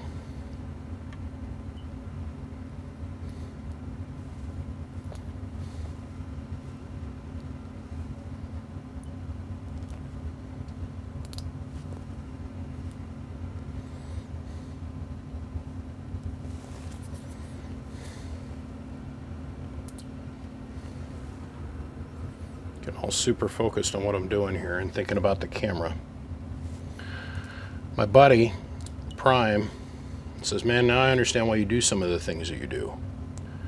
I said, what's that? He goes, man, there's certain things you just don't do on camera, like drill and like, yeah, I try not to do those kind of things, because then you get too focused on what you're doing with the camera and you're not focused on what you're doing. There is so much money involved now with me putting these transistors in here. I'd have to argue this is the most expensive 16 pill ever built. I mean, honestly. Think about it for a second. There's over $500 a heat sink in this thing. The cabinet that's going to go around this, $1,000.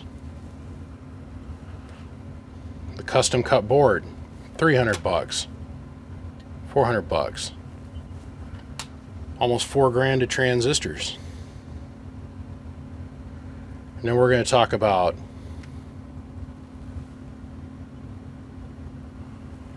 come on, play along with me. Maybe I should have done this off camera. And then we're going to talk about $15 a piece freaking output transformers. $20-something a piece fans. Not to mention the hours of labor that have gone into just getting to this far.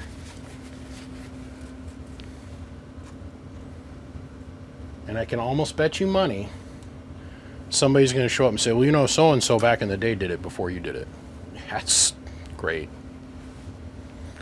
Not at this price point, they sure as shit didn't. I guarantee you. That is 16 non-red dot Toshibas. Real deal. Not Chinese knockoffs. Real Toshibas. Straight from RF Parts.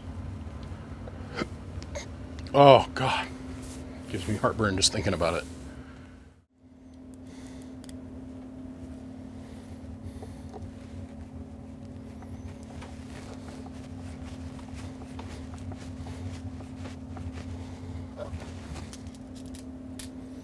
I got one more box that I'm going to build with Toshibas. And then everything else is basically DEI. Or HG from this point forward. Focus, Luke. If you screw this up, it's going to cost you so much money. Don't commentary, just do.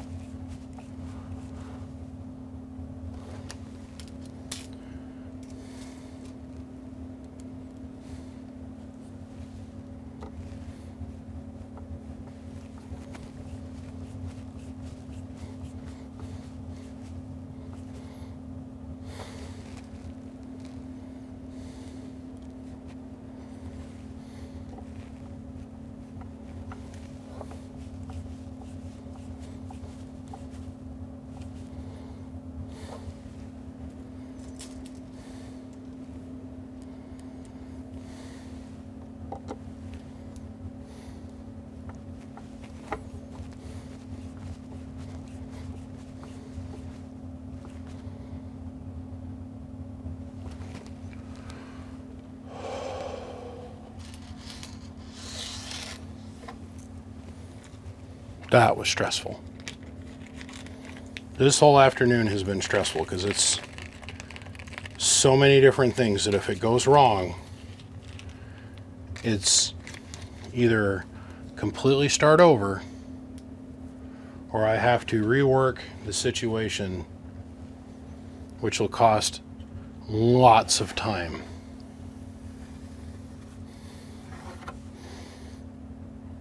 I am so glad that all of these threaded down tight and not a single head of a screw busted off, nothing stripped, everything is perfect.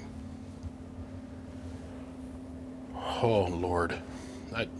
Unless you're an app builder and you have dealt with this level of stress before with this level of parts, cost of parts,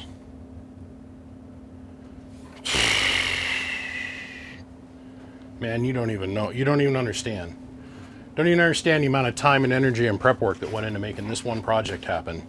And let's say I had a drill bit at some point snap off like we did here, which no one's ever even going to notice. Had a drill bit snap off here. Let's say I had that happen somewhere in here. Well, how do I fix that? I've got to slide everything over, sacrifice something. Either it's going to be the quality of the amount of heat sink underneath the pill, or because I don't have any extra heat sink stock.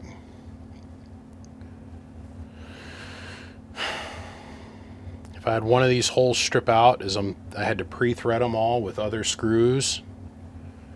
If I had one of these heads strip off, I've got to take this whole thing apart, clean the whole thing down, start all over again, back that one screw out, because if I don't tear everything apart, what ends up happening is I mar up the board.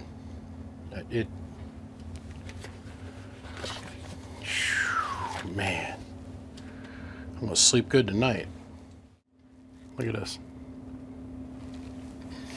I just randomly picked one. This has a gain of an 86. Focus up here. Has a gain of 86 on it.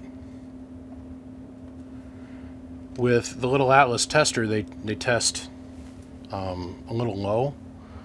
They say this is 105, so that means in the real world this is like 115. 86 gain. That's...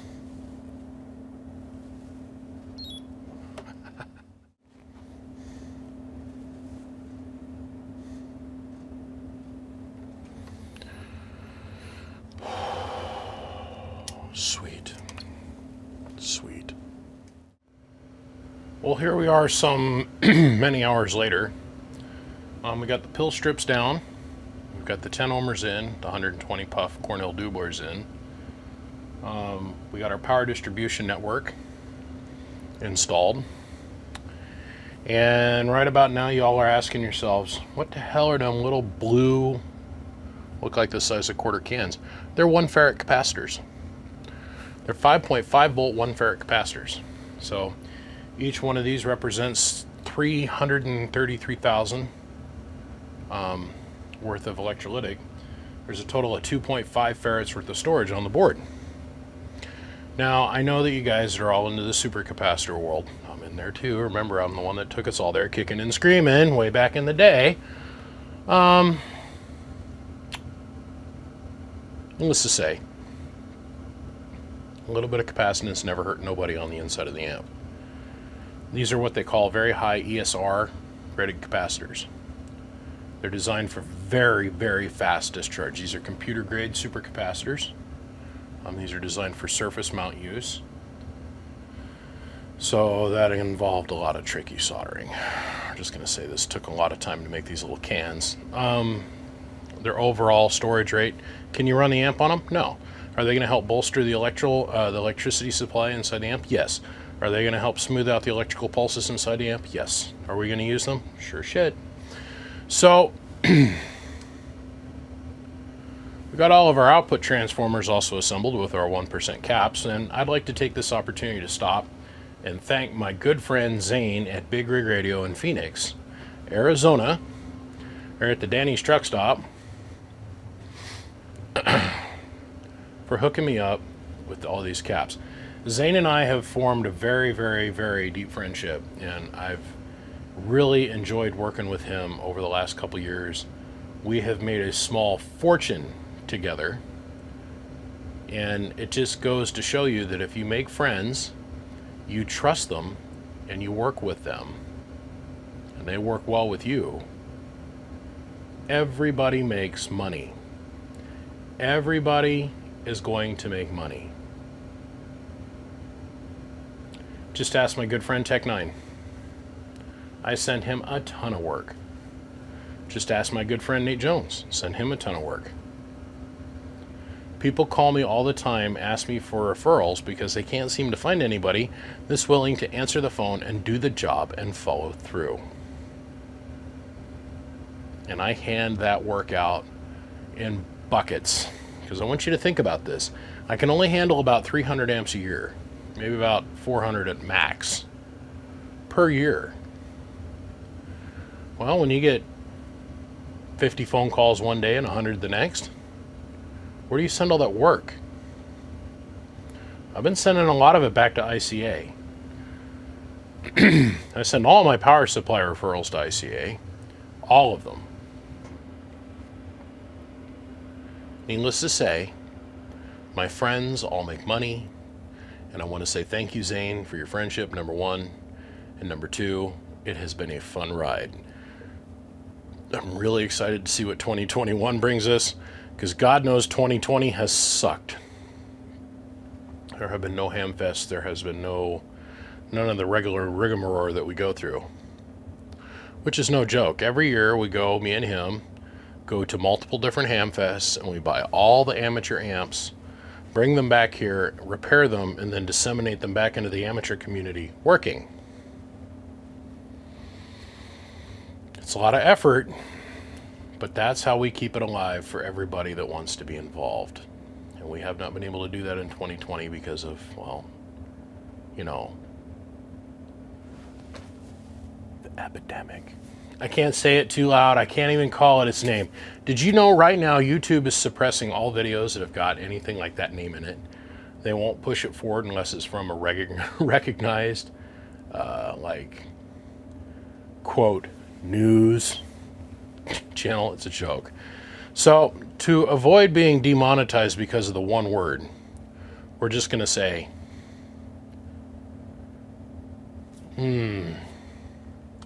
dog fart.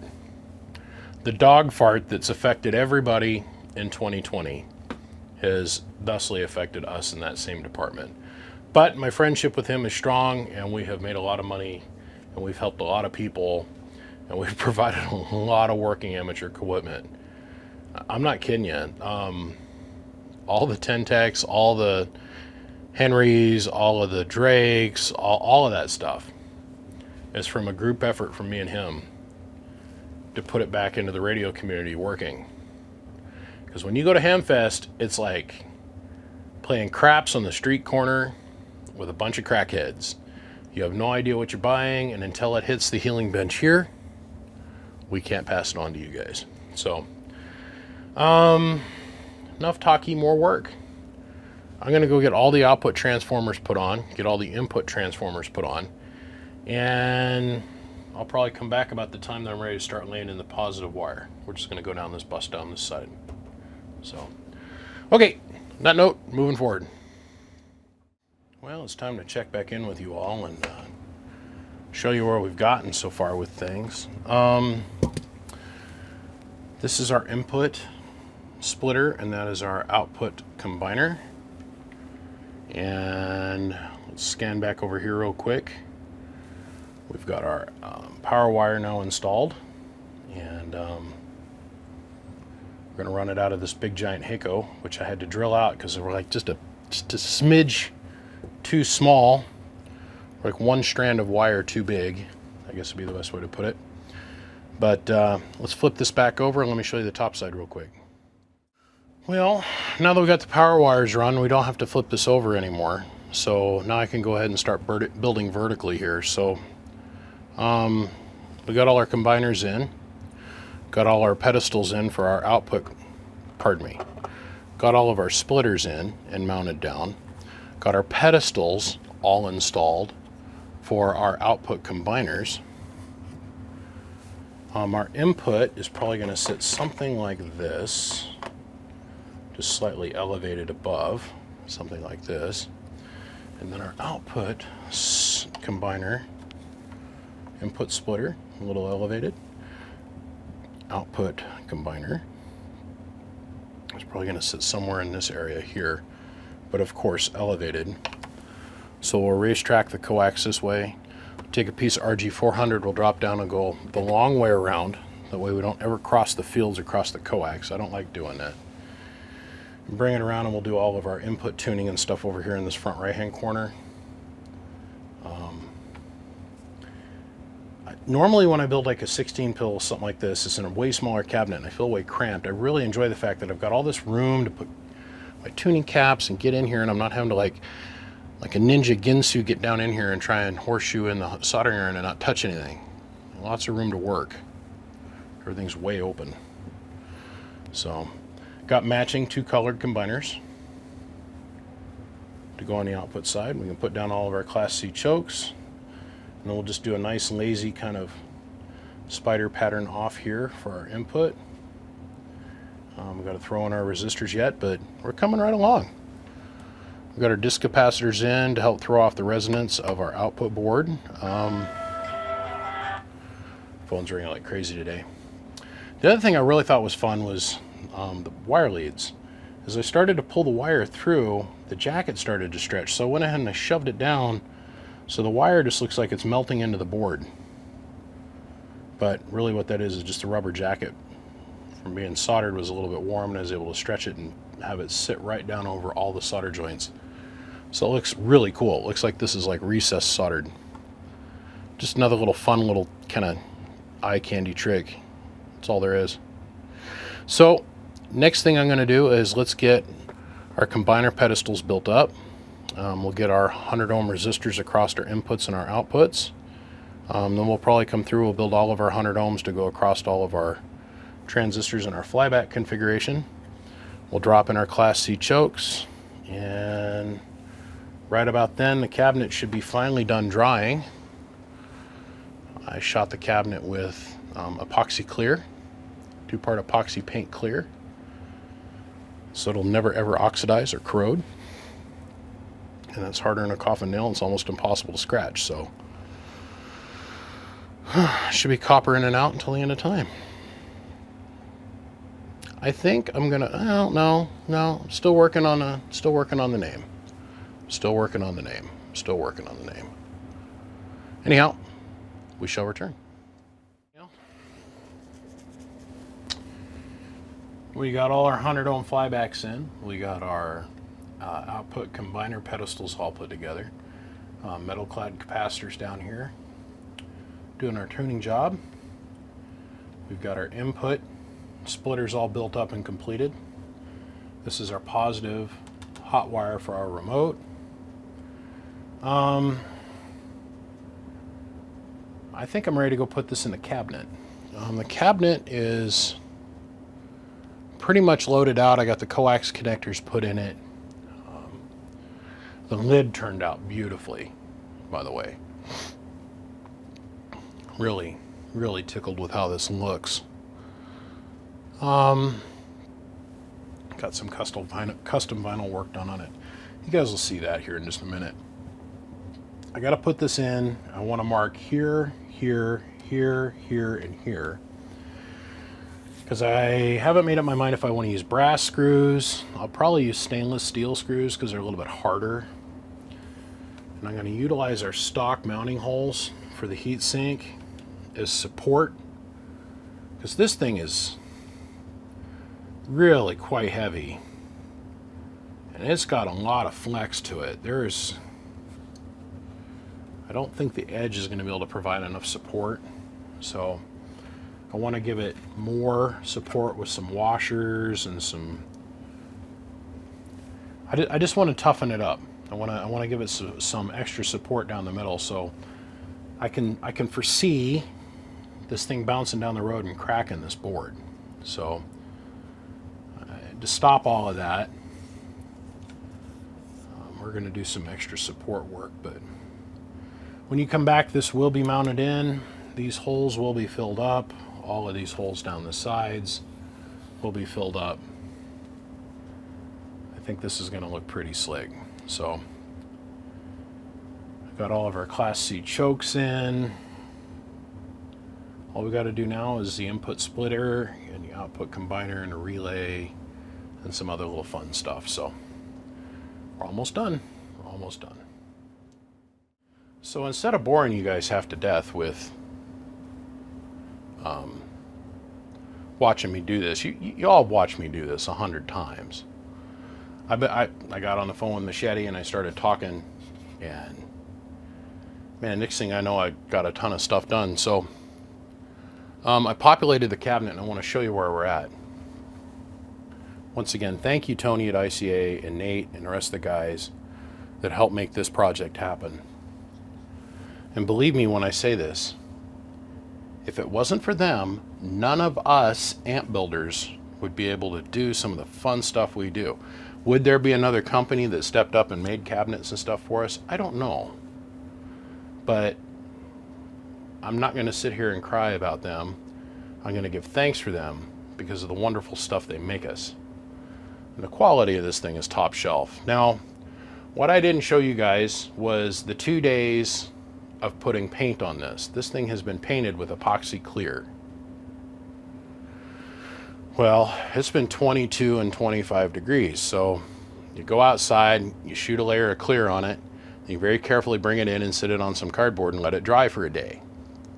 Then go out and put another layer of clear on it, and then bring it in and let it dry for a day. Then flip it over and do the opposite, the inside. I don't want the amp to change patina. Copper is notorious. I mean, look at the Statue of Liberty, it turns green, right? So I cleared this thing a couple different times. And what I should have had them done realistically is have them clear powder coated. Because all those cabinets that we get from ICA, they're clear powder coated. It isn't paint, it's powder coat. That's why it's so resistant to solvents and it's so resistant to everything. I had them send it to me in the raw because I thought I was going to go and do this really cool media blast trick. I was going to put my logo on this thing in reverse and then media blast it, and it just, I ended up going another way. So I want to show you this lid. This turned out really nice in my opinion.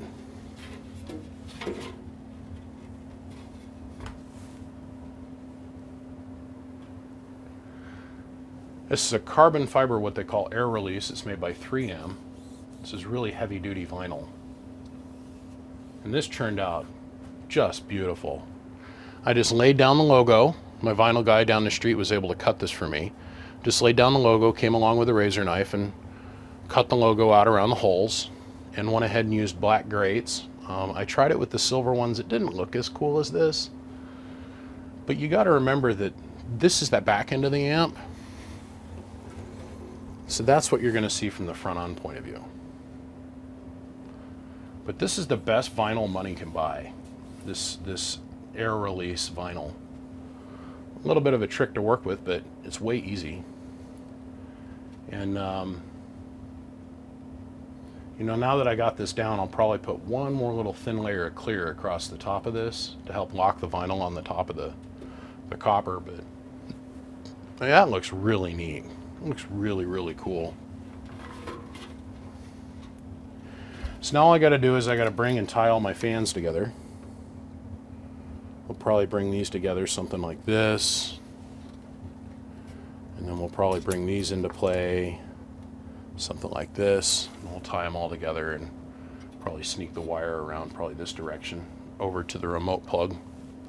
Kind of keep it away from the combiner circuit. But I've had a lot of good luck lately with these Sun-On fans. I'm very impressed with how well they work.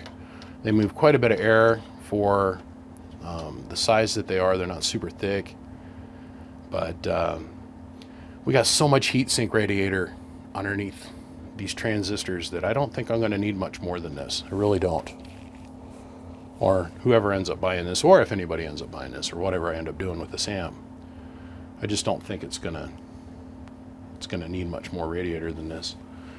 I got my carbon pack resistors all pre-made to tie into our grounds. And let me get this banged out real fast, and then we're going to take a look at the actual cabinet that I've got all pre-prepped and preloaded for us to do our initial laydown.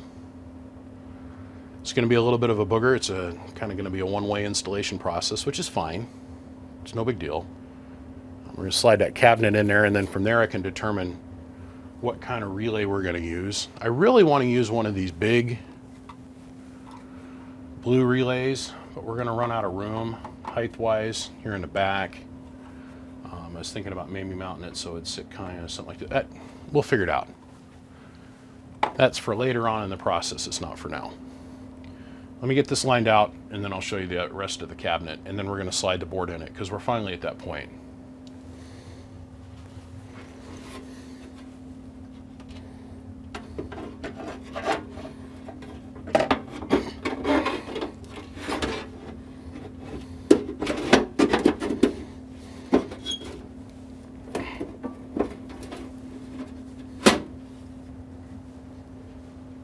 I'll be danged. So we managed to make it fit in this space. Cool.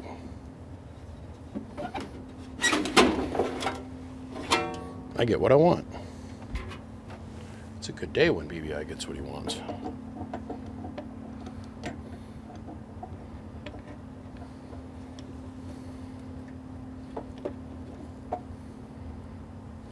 So I just got to build a little riser pedestal for this thing to sit on.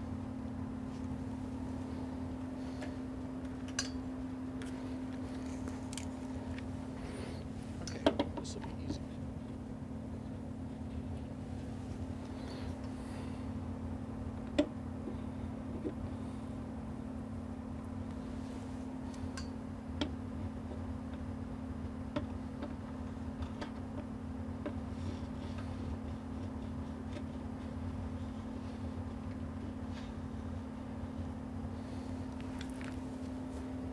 Yeah.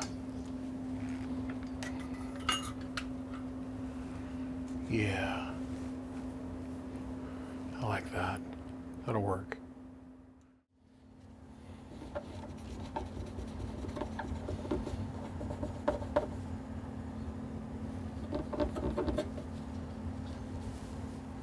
Yeah.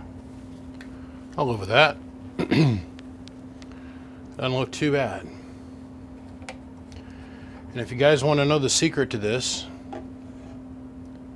it's Walgreens 91% isopropyl alcohol. A little bit of isopropyl alcohol, paper towel, a little bit of persistence, the flux breaks down, clean it all up, looks beauty. Looks beauty. I'll live with that. It's about twice the size I normally make the joint. Not that the thing is going to be a lack for ground of any way. Between the cabinet being all the most conductive thing that we can think of next to being gold plated or silver plated. Well, gold's a higher conductor, but as soon as it oxides and its resistance goes up, that's why silver's king.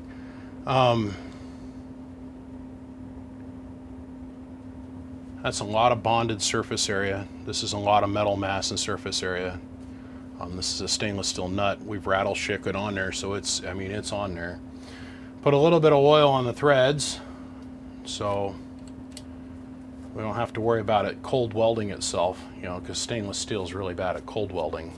But it just takes a little bit of a lubricant. I don't care if it's earwax. Just a little bit of something. But that's on there, and that's a good joint.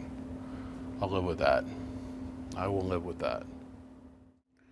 So this next little segment I want to dedicate to my homeboy, my buddy, my friend, Tech 9.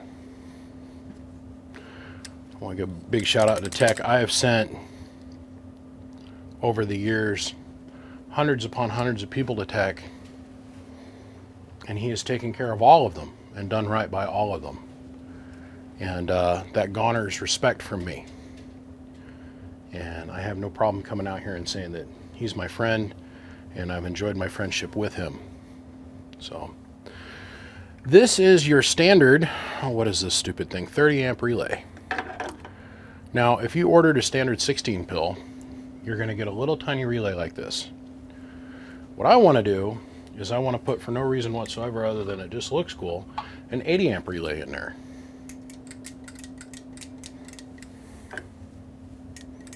More than adequate, does the job well, right? Let's turn the brightness up just a little bit. The problem is, how do we make this big old Goliath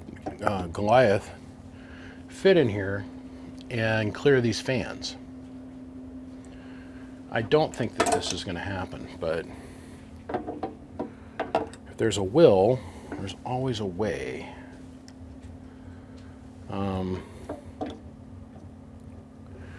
See, normally you'd split this, and then you'd have a bunch of room back here so this can sit down flat. And then we could easily get away with it, and we wouldn't have anything to worry about. I just like hearing a big manly man kerchunk every time we fire down. Now, there is room for us to shorten this just a little bit. We can pull this latch and this rail system out. So this is designed to slide in on a rail chart like this, or click in with this latching network, and then you hook up all your leads to it. But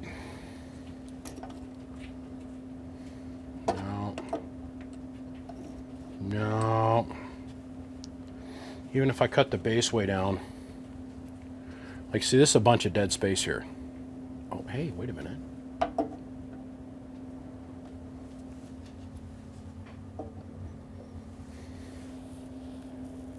Wait a minute.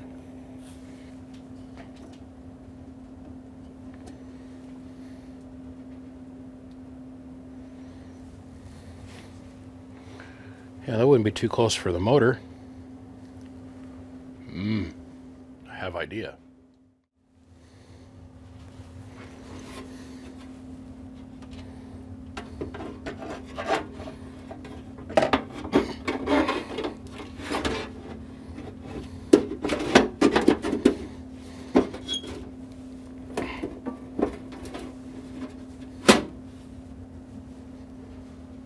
I'll be danged.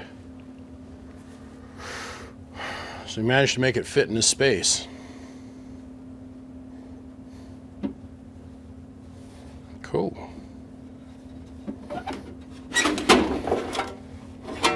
I get what I want. It's a good day when BBI gets what he wants.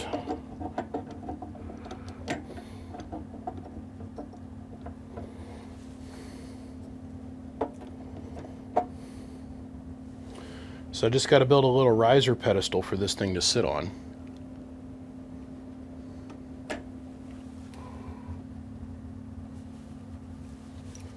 Okay, this will be easy.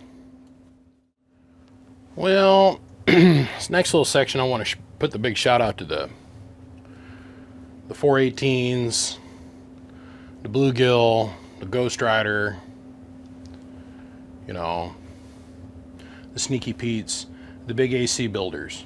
Just want to say thanks, guys. Especially Daryl.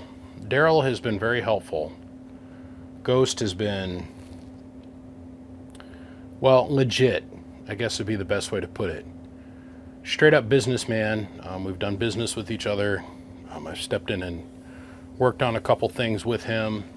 He has given me guidance. It's been a very good friendship. And I cannot wait to see what the future brings, working with people like him and doing that kind of thing. Just a big shout out. Just dropping the name. Well, we got our big relay to fit. Now, I have a 3-inch wide, like a 2 and like 3/4 of an inch wide space in between the fans. And what I worked out is if I set the fan down, so I set the relay down. Now I want you to really understand how much height I trimmed out of this relay situation. I cut it in half, and I made this happen. If we get down in here and we look,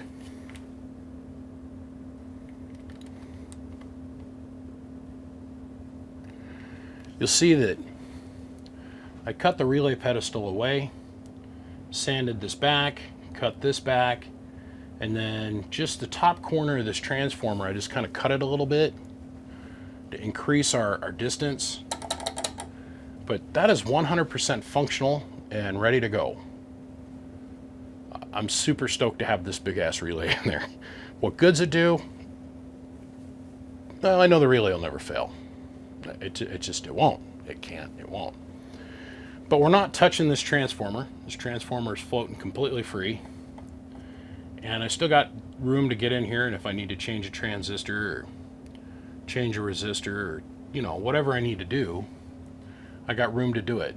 We wired this all with 12 gauge Teflon. So we got a nice flexible joint to the outside wall.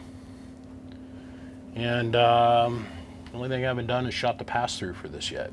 That's coming soon. So then I went ahead and I let myself get kind of carried away here. Now, I can't remember if I shown these little pedestals I built in a previous segment or not. I know I showed them off on Facebook. We got these mounted down, and we just did a cute little, what I call spider configuration, where we just kind of let the coax loop out. It looks really pretty. Got them reverse feeding each other. What I mean by that is this direction's flowed this way and this direction's flowed that way. So technically the coaxes are facing each other. It doesn't make any difference. It just looks really pretty. These are the things I call, you know, artistic things. Is it going to help the amp produce any more power? No, not at all. Is there cheaper ways of doing this? Oh, yes. Is there easier ways of doing it? Oh, yes. Is there way less time consuming things? Oh, yes. There's so much easier ways of doing it than this. But I like doing it this way. It's beautiful. It sets it aside from everything else that's being made right now by anyone else. These cute little pads. I think it's awesome. Let's say we have a pill burn up for whatever reason in the future. And we need to go in here, and let's say we need to change a transistor. So we pop a pill. That means this resistor is going to burn up. One of these resistors is going to burn up, and probably one of these. And maybe even one of these. All you do is go down in here with a soldering iron and bloop, pluck out the resistor. Bloop, pluck off the resistor. Bloop, pluck out the resistor. put another one in its spot. I mean, come on. There's such an obvious advantage to that, it's not even funny. I mean, it's just not even funny. The little things like that is what truly sets a builder apart from others. It's like you go inside of a Ghost Rider box, and it's like you can, just by looking at the handiwork inside the amplifier, you can tell the man has been doing it for decades. There's a color code system to it. Like, you can call up Daryl and say, hey man, my black, yellow, and orange wire, because he uses a color coded wire system. The black wire that's got orange and yellow in it, I had this part burn up off of that wire. And he can immediately tell you what that entire circuit is, what caused it, and what part to go to. Just saying. Prime example. All right, so what I've got cut over here is I was flirting with using RG400, but I don't know where I'm going to get it to all be able to coil up over here. I mean, in theory, I could hide it down underneath this board. I don't even want to mess with that. I'm going to use dual shield 316. We all know it works great. Easily carries the amount of watts that we're going to put to it here. I use dual shield 316 on the input. Done. Moving on. So I'm going to run the 316 around. We're going to get the output combiner tied in. Obviously, honestly, just for the sake of cleanliness, I'm probably going to put my output tuning tube here. I'll probably put the input tuning tube over here. And I'm going to build a spare resistor storage bin where I'll put a couple extra 10 ohm resistors and a couple extra 100 ohm resistors over here in the corner. That way, if there is ever any problem with the $230 a piece transistors that are in here, remember this is 16 non-red dots in here. Legit from RF Parts. Whew. God, it's expensive.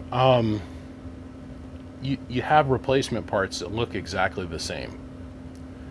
See, now me, I go out and I go buy quarter watt resistors in like every color I can find and every size I can find, and then I buy half watt resistors in every color I can find, and 10 ohms is what I'm talking about.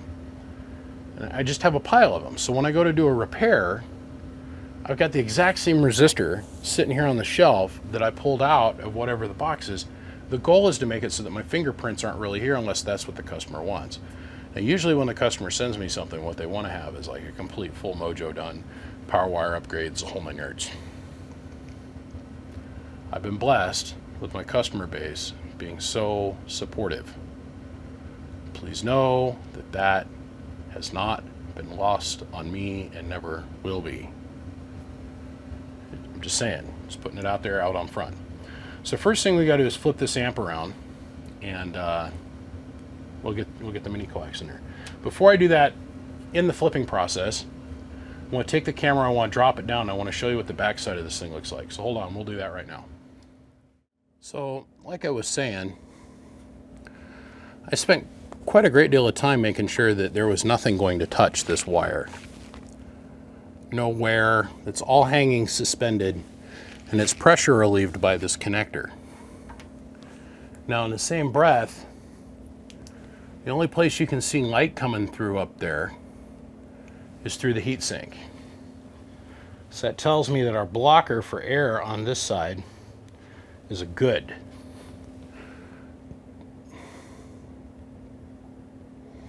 Now what you see running crisscross these wires is our remote on-off, and our remote, and then our on-off switch. But they're hanging way out in free space. So the heatsink technically stops right here. So the wire's going past it. So nothing's touching that heatsink, but it doesn't matter, it's all made of Teflon. And we got a little bit of light leaking in up here in the front corner. Remember how I made that one little foldable baffle on the side of the heatsink? It was sitting this way, sitting straight, and I gotta bend it over. Well, we bent it over and we got a pretty good seal against the edge, but all in all, it's turned out okay.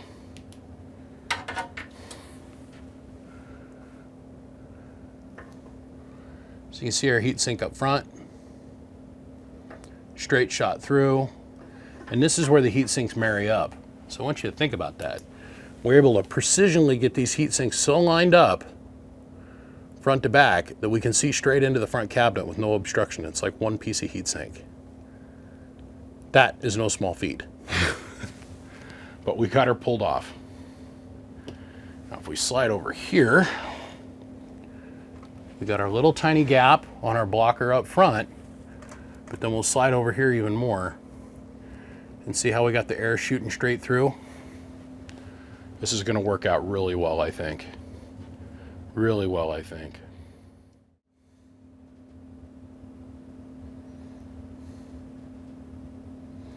So a little bit's changed. We got the combiner, the output combiner, fully installed, and got our output inductor coil all made and installed. And I might actually need to rotate this a little bit farther back. We'll see here in a minute. Well, probably tomorrow. When I go to drop the lid in, I don't want the fan to hit this. Got all our coaxes pinned down. This all turned out just perfect. We're able to make, just like on over here on the input combiner, how we were able to make this port and this port be these two. So over here it would be this port and this port, this port and this port, matched up perfectly here. And yeah, I love how much room I have to make this work. There's just so much space in here, being the cabinet laid out the way it is. I wanted something different. Wanted to do something different. So here we sit, totally something different. So we got ourselves, this is a 130 puff tuning tube, so all the way in and down and interleaved is 130. Then we added an additional 75 puff over here. And I bet you by the time we're tuned out, we're going to be somewhere right about in there. I can almost bet money. Over here on the output, which I think I'm going to hang it over here on the wall, just for proximity's sake to the tuning point. We'll probably put it here. We got a 180 puff variable. Trombone, as people put it. It's just an interleave piece of brass. So then the only thing left we got to do is put the can circuit in. This is our hot lead that comes from this side of the relay, which will run over and run this cute little guy, which will in turn trip this big guy. That way it makes it a little bit easier on the transistor. A lot more reliability that way, by the way. And then we'll take RG400 and we're going to come down here. We'll tack it to the board in a couple places to make it all nice and pretty. We're going to come along and we're going to bring it around the front, and then we'll pick up our positive wire for our remote on lead and tie it to our coax. And then we'll, a piece of flux, we'll bring that coax around, we'll slide it between the tuning tube and these input tuning capacitors. I'll probably terminate the coax somewhere in this area here, and we'll bring it up and hoop it over and make it attached here. We'll probably end up taking about a turn and a quarter out of this as we're going. And over here, depending on how this tunes out, because they all tune slightly different, we'll probably end up taking a turn, maybe two out of this here. That's it. That's we're on the home stretch of getting this thing put together now. So yeah, when we come back, the RG400 will be in it. The key and circuit will be in it, and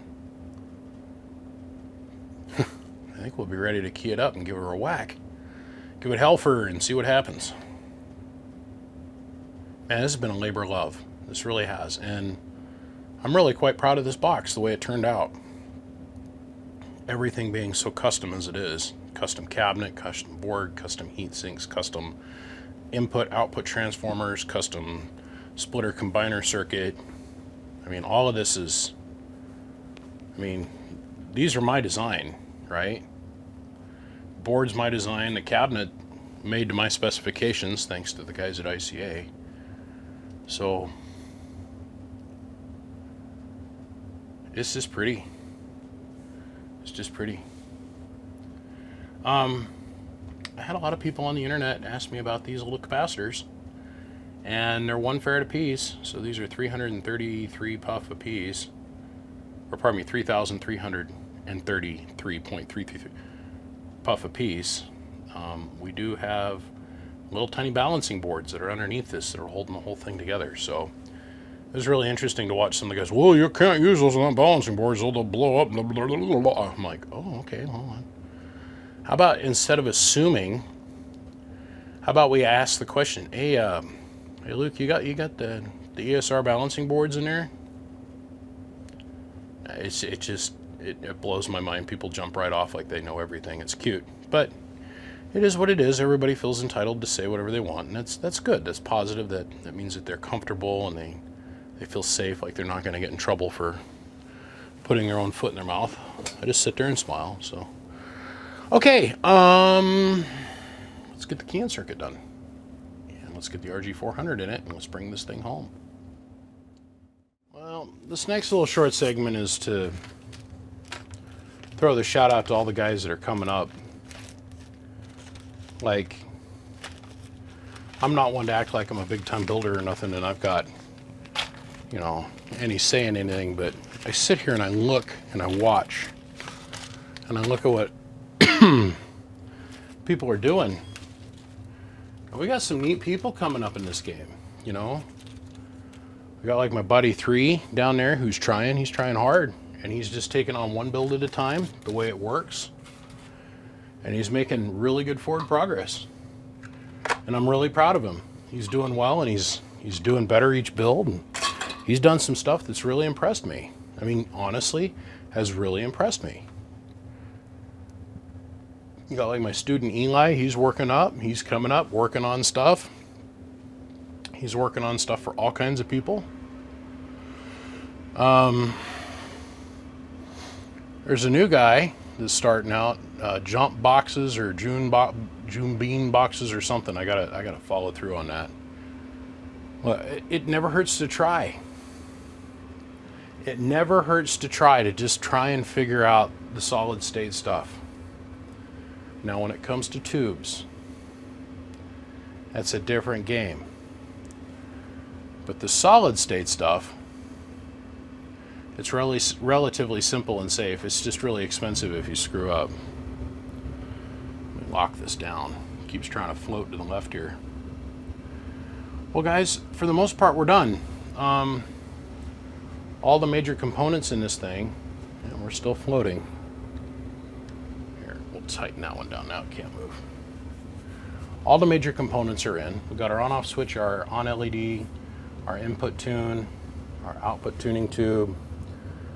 We've got our keying circuit all installed. That's what this is. We've got our pass-through in, which is I'm going to show you here in just a second. We got our RG400 coming in, going around. I don't like to cross the input and output circuits. I try to leave those separate. Is it really bad to cross the wires?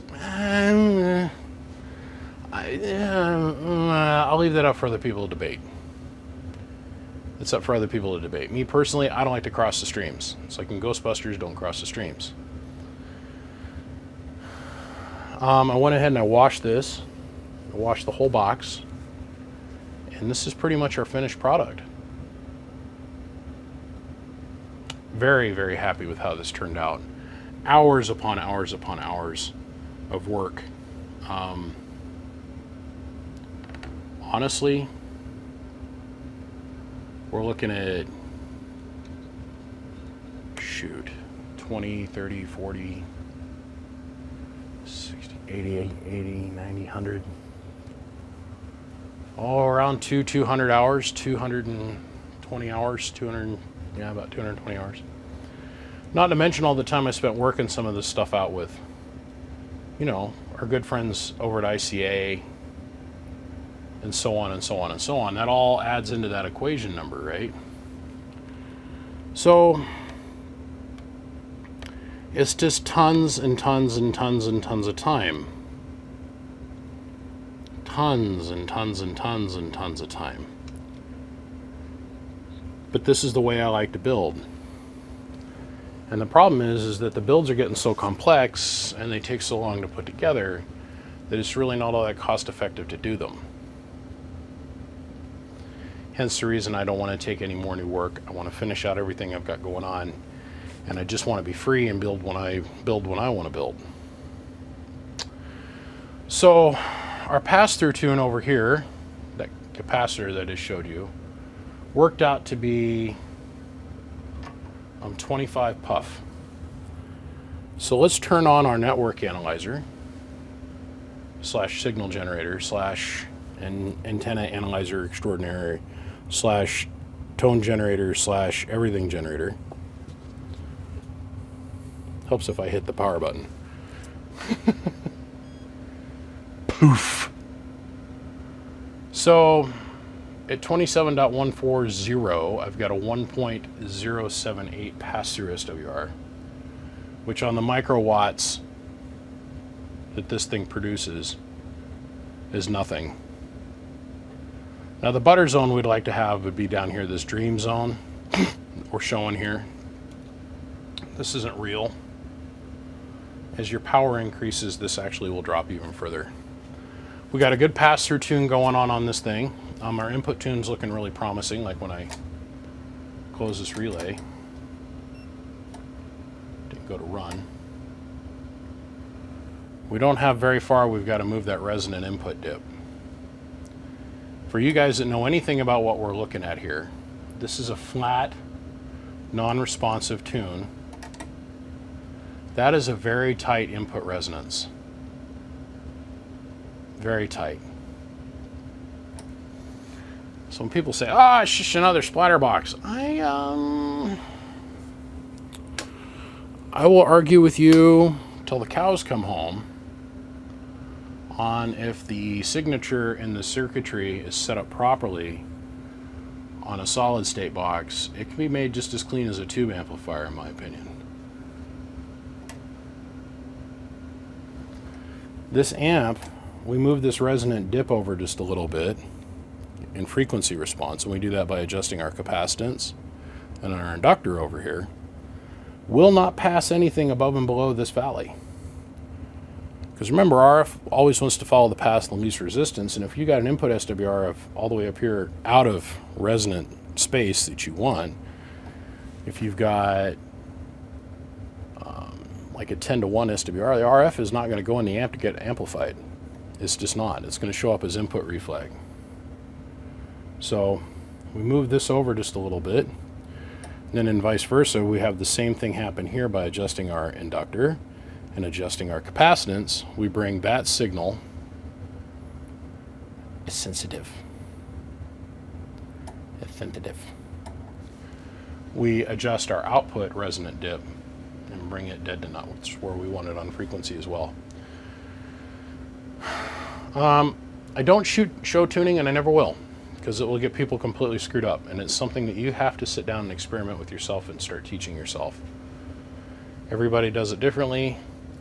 Just remember at the end of the day, once you're done twiddly dinking around on the dummy load, to make sure to hook it up to an actual antenna and try it and adjust accordingly, because just because you've got it tuned perfectly for your bench doesn't necessarily mean it's going to work well for everybody else in the universe. And that's why I say with DC boxes like this, you got to have 2 test stations. You got to have one in a mobile, which I don't have anymore. Well, I do, but I don't bother testing anything in a mobile. I've done this so many times that you learn what you're looking for here on the meters, and then when you go to the outside antenna, what you're looking for, that you know when it gets on the other end it's going to work. So it is what it is. Big shout out to you guys coming up, and I encourage people to learn and do more and learn more and figure this stuff out and try it on their own. The guy that encourages you and says, "Oh, I can't tell you about that," then they don't know what they're talking about. For me, I'm an open book. I'll tell you everything I know, and I want everybody to learn. So, good pass through. Now, we've got a couple more things that we have to do before we'll consider this done.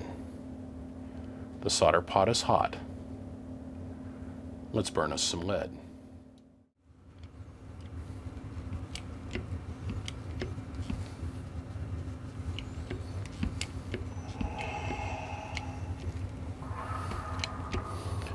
by hydraulically crimping this wire, if it is done properly, and with enough amount of force, with big enough dies, we're effectively creating a cold weld on the wire. It should be roughly pretty close to airtight, and there's enough controlled force in this joint to make it incredibly conductive for the electrons to go from A to B. Now, me on the other hand, I get all of that. I understand all that tech. I really do. But I feel better when things are soldered together, because that means the electric pixies can go from A to B with the least amount of electrical resistance at all. Please note it's 11:30 at night and my phone is still going off. Whew. Okay. So let's take our dross off the top.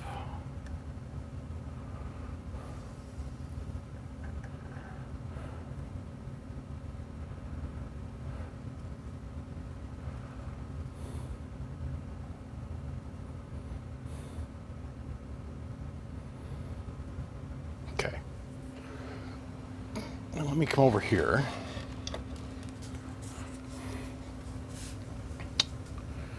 Let's see, what am I showing you guys on camera at the moment? Let's widen this out a little bit. So this is already nickel-plated copper. There's a hard nickel finish that's on this. Well, we don't want to fully submerge this.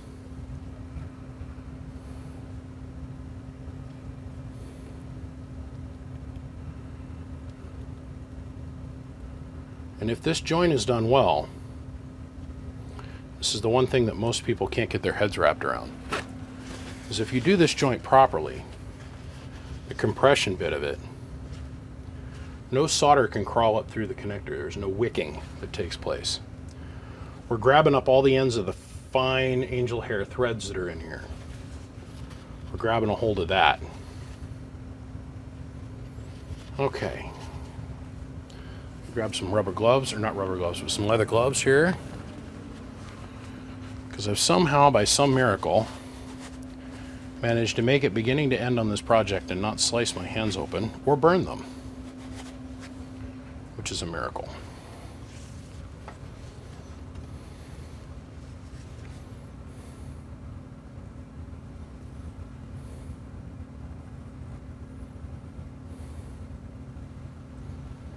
Okay, away we go.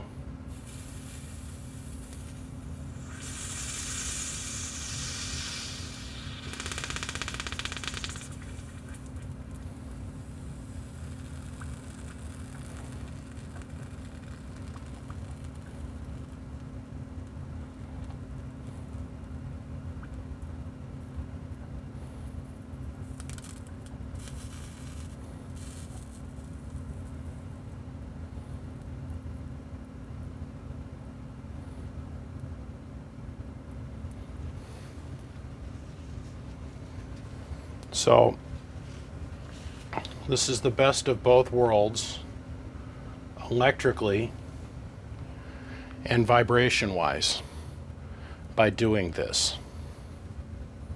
Okay, we have contained all the solder to this end of the eyelet, meanwhile providing a continuous electrical connection outside of a friction joint, which is another way of expressing cold solder joint, or a cold weld. So that's why we drilled this hole in the end of the eyelet. So, once again,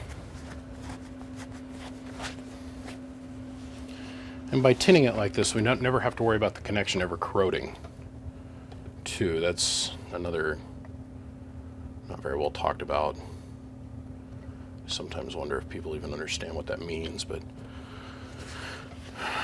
your corrosion leads to a lot of poor conductivity, usually worse than the compression, because the corrosion can crawl up inside the joint, where we've now just officially sealed out all of the moisture and the ability for corrosion. Remember, there's dissimilar metals here.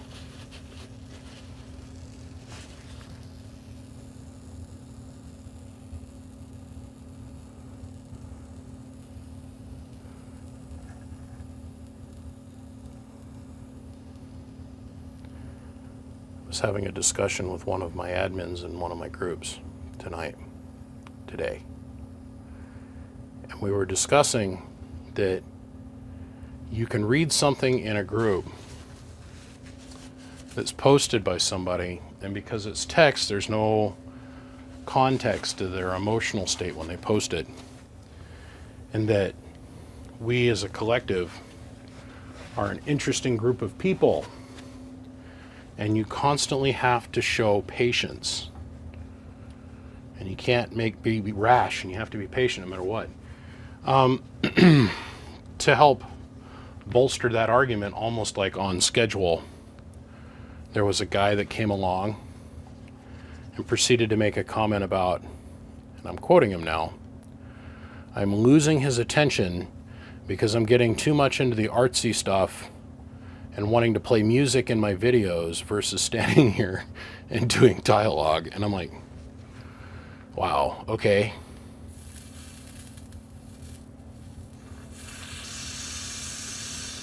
And how I'm starting to lose his attention by doing that. And I was like, wow, I try really hard. Oh, come on off of there, bubble of flux. I try really, really hard not to just provide content, but to provide good content. And it just told me that the only videos he's tuned into are the masterclass builds. And it just shows that you have to be patient, kind, and understanding at all times with people. And you just got to do your best, and you're not going to make everybody happy all the time as much as you want to. So this is called a solder bar. This is what's left of a bar. Now that's going to go in there and it's going to become molten. This is also a solder bar. And I figure why I've got the pot hot. Look at the temperature on the gauge drop. Look at this. Yeah, we'll shut that off. But that is solder by the bar by the pound. I bought 6 bars of this when I first got this pot, and now I'm down to this last bar. I think I do some eyelets over here, I'm just saying. Okay, moving on. Let's get some heat shrink on some shit. And let's deflux these eyelets with rubbing alcohol, and we'll be ready to go. This thing works so good. Okay, so let me widen out. Show you what I got going on. This is my positive plug. I'm going to plug it in. Now, you see it's drawing 4 amps. Now it's drawing 3. Give it a second, that might drop even a little bit further. And what we're witnessing, now there's 2. What we're witnessing is the supercapacitors inside amp. It's very interesting to me to listen to these guys debate this out on Facebook. Well, not listen, I watched and read, okay? And they had lots of comments. Lots and lots and lots of comments about this. So, there's no way else. So let's go ahead, we'll disconnect the coax from the back of the amp.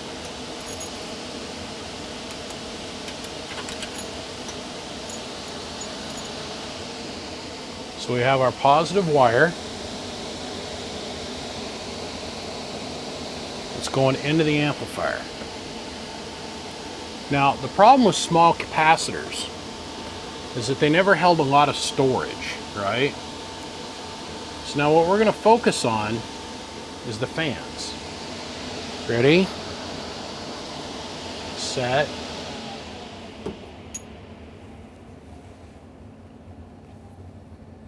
Oh, here.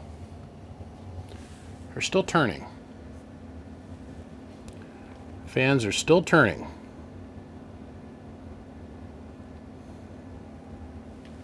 They said I'd never get these to work inside this box.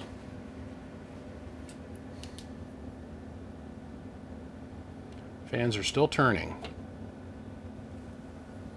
Fans are still turning.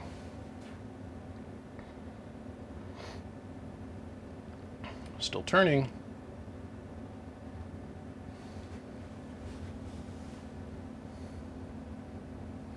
Still turning.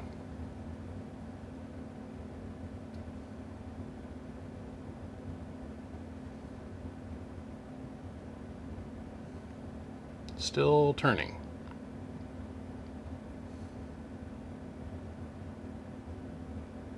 Still turning.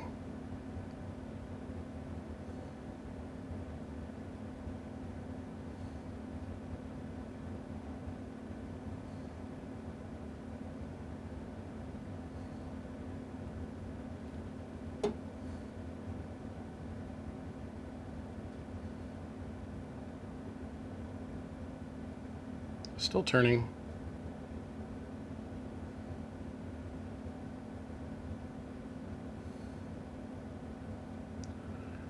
This one is still going, but very slowly moving. These are trying to turn. There isn't quite enough voltage left to do it. Look, the only thing that those caps really do is with your modulation pulses, it helps keep the voltage that's flowing to the transistors, and it's still turning, by the way. And it just now stopped. Just now stopped. In between your modulation pulses, it tries to keep the voltage up, and it smooths out any sudden electrical shock to the transistors. That's what we're trying to avoid. And that's the only thing that they've only ever done. Okay, so let's move on to the actual functionality test of this thing. So we've got our positive and our negative wires attached over here to our terminal on our workbench. And we've got our voltmeter set up. Let's show you how we have that probed. I created this little hook and eye system here. And believe me, you guys are gonna want to focus after this point. So we've got, let's change our angle on this a little bit. Is that better? Yes, way less glare. So we got our voltmeter sitting here, and we're floating at about 14.7. Right now we got a 1,000 watt slug in peak, 1,000 in average, and a 5 watt slug in reverse. Now, all that being said, way over here, and you'll understand why we've got everything set up like this here in a little bit. This is a 5 watt slug in reverse.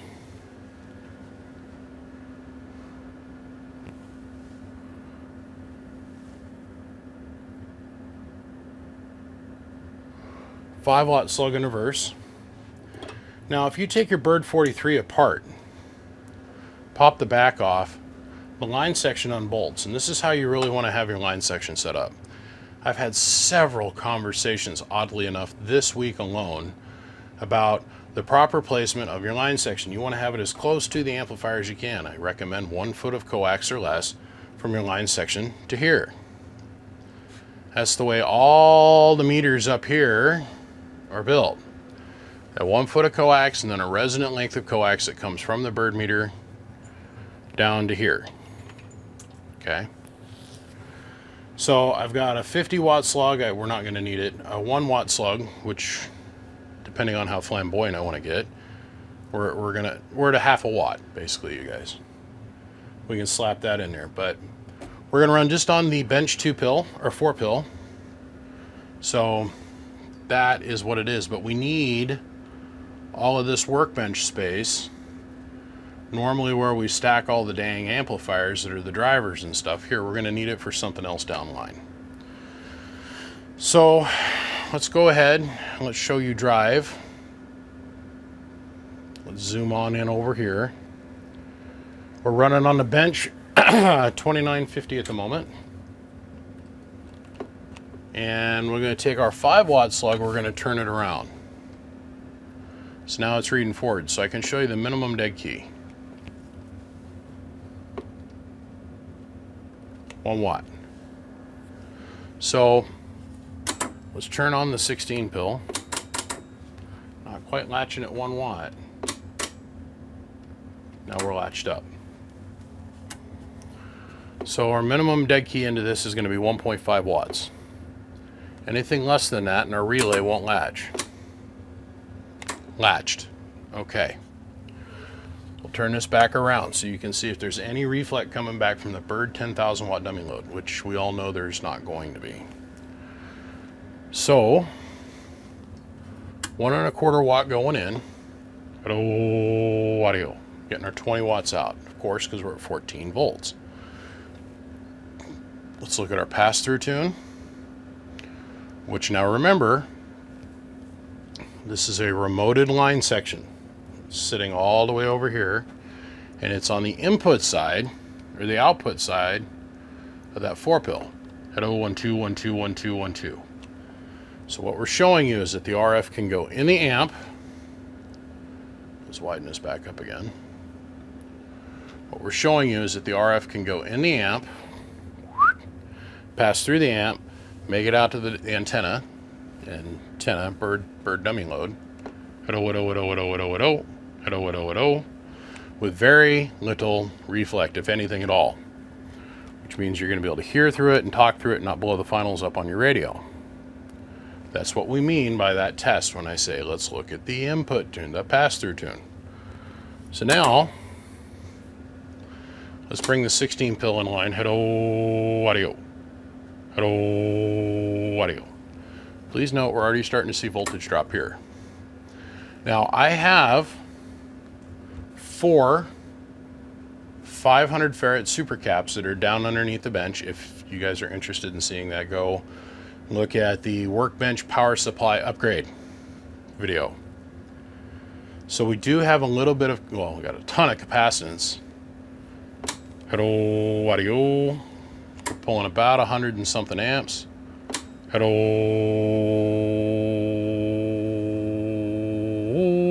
audio. About 100 amps, making roughly about 375 watts with 20 watts worth of input drive. Okay. Let's look at our input tune with 20 watts of power. Hello. Now for that to make even more sense to you, let's take and put the 1 watt slug in there. So now fully deflected all the way over here to the right, it's 1 watt. Hello. Hello. See how it's falling back on its face? That's what we're looking for. It wants more drive. Pull the 1 watt slug out. Put our 5 watt slug back in there. Hello. On the scale, 10 is 1, 20 is 2, 30 is 3, and so on. So we're seeing 0.7 of a watt falling back to less than half, which is not how you want to set your amp up. You want to set your amp up for the most driven amount of power you're going to put into it.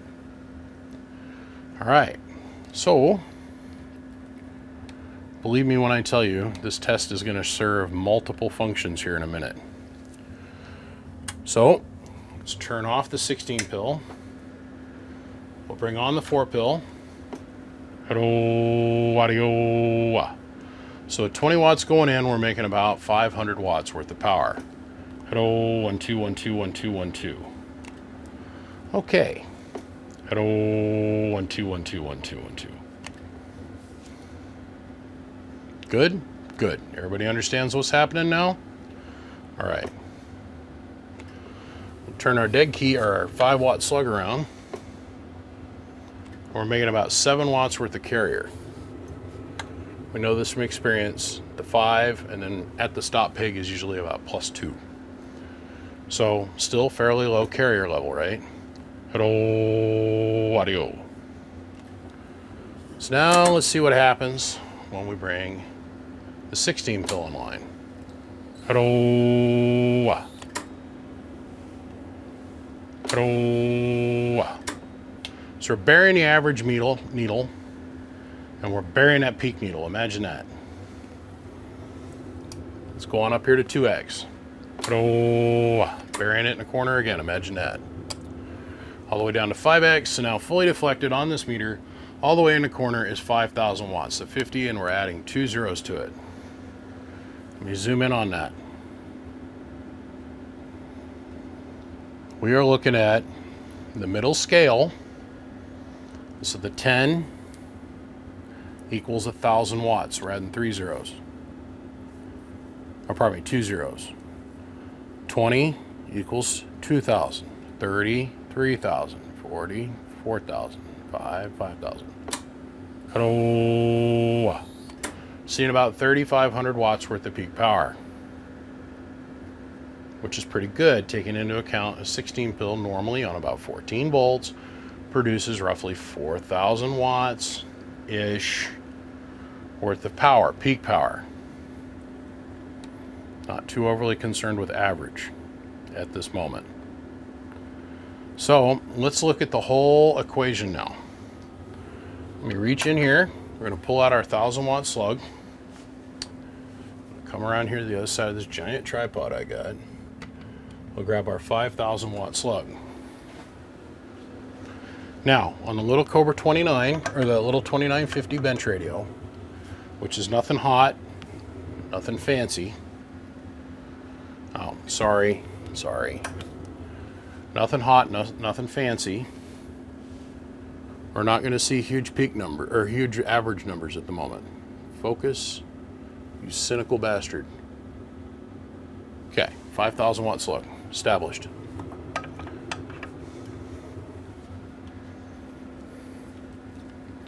Hello. Seeing 1,200 watts. I don't know what's squealing, if it's my computer speakers. Hello. Yes, it was my computer speakers. A little bit of RF was getting at them. Hello. About 3,500 watts. And about 1,200 watts average. Let's look at our voltage drop. Hello. Now we all know the difference between 13.8 and 14.8 is a lot of power. And I mean a lot of power. Now what I want to do is I want to come over here. I'm going to switch out the 2950.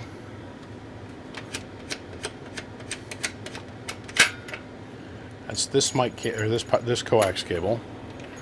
And we're going to hook up this coax cable, which goes to the SR490.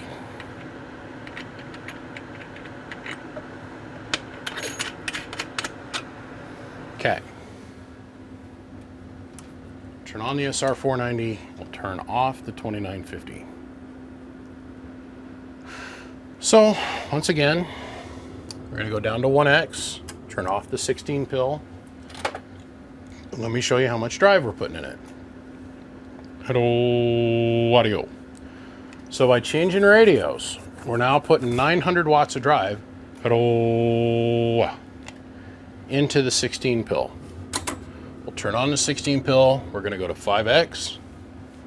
Hello, audio, 1, 2. There's our full 4,000 watts worth of power. Easily achieved with enough drive, even at 13 volts, 14 volts flat. It's even lower than that. Hello. 4,000 plus, like 4,100. Hello. Hello. When you've been doing this for a hot minute, you start to look at things like how fast the needle swings, how easily it's making power, where the peak meter's jumping up to. This is easily doing the watts. Hello, audio. Hello, audio. 1 2 1 2 1 2 1 2 1 2 1 2 1 2 1 2. Now we're not using a hot rod radio yet. We're not. Let me come over here. We're going to disconnect the 490. Let me grab the black coax, which is the derail radio, which has got variable bird and variable peak on it. I want you guys to watch the voltage drop when we go to a heavy duty derail radio. So let's turn off our 16 pill again. Hello, audio 1 2. Let me go back over to peak in 1000 watt. We're in 1000 watt mode right now. Hello. So a little bit less power. About 100 less watts. Hello. But a whole lot more bird. You'll see what I mean here in a second. Turn on the 16 pill. Go to 5X. So now it's reading like a 5000 watt slug and peak. Hello. Audio. Now we're making our full 2200 bird. But look at what our voltage drop is doing. Hello.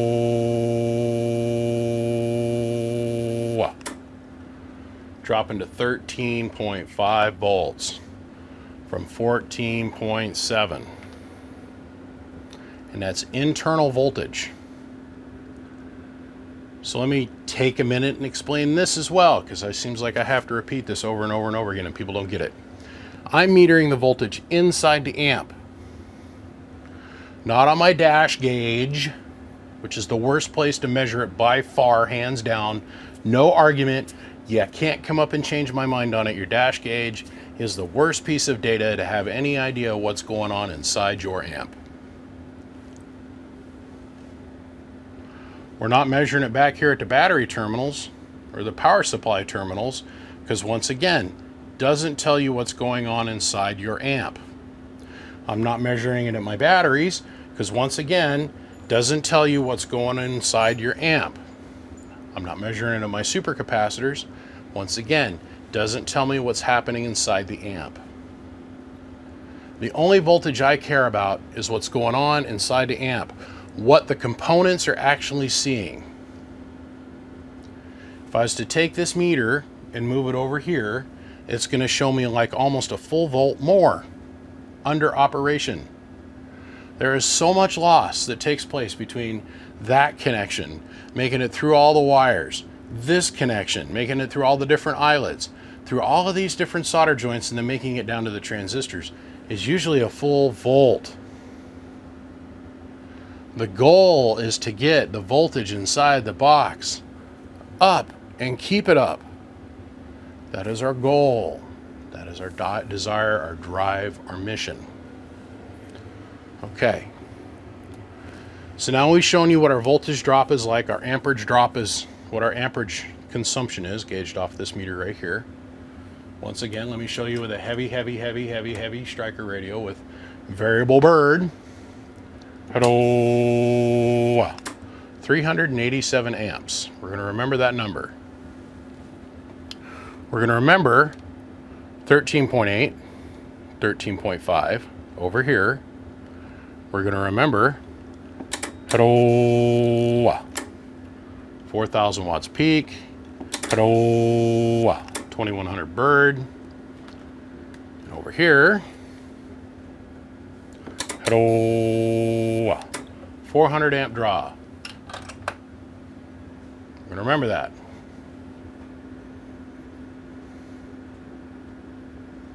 So now, for conservative reasons,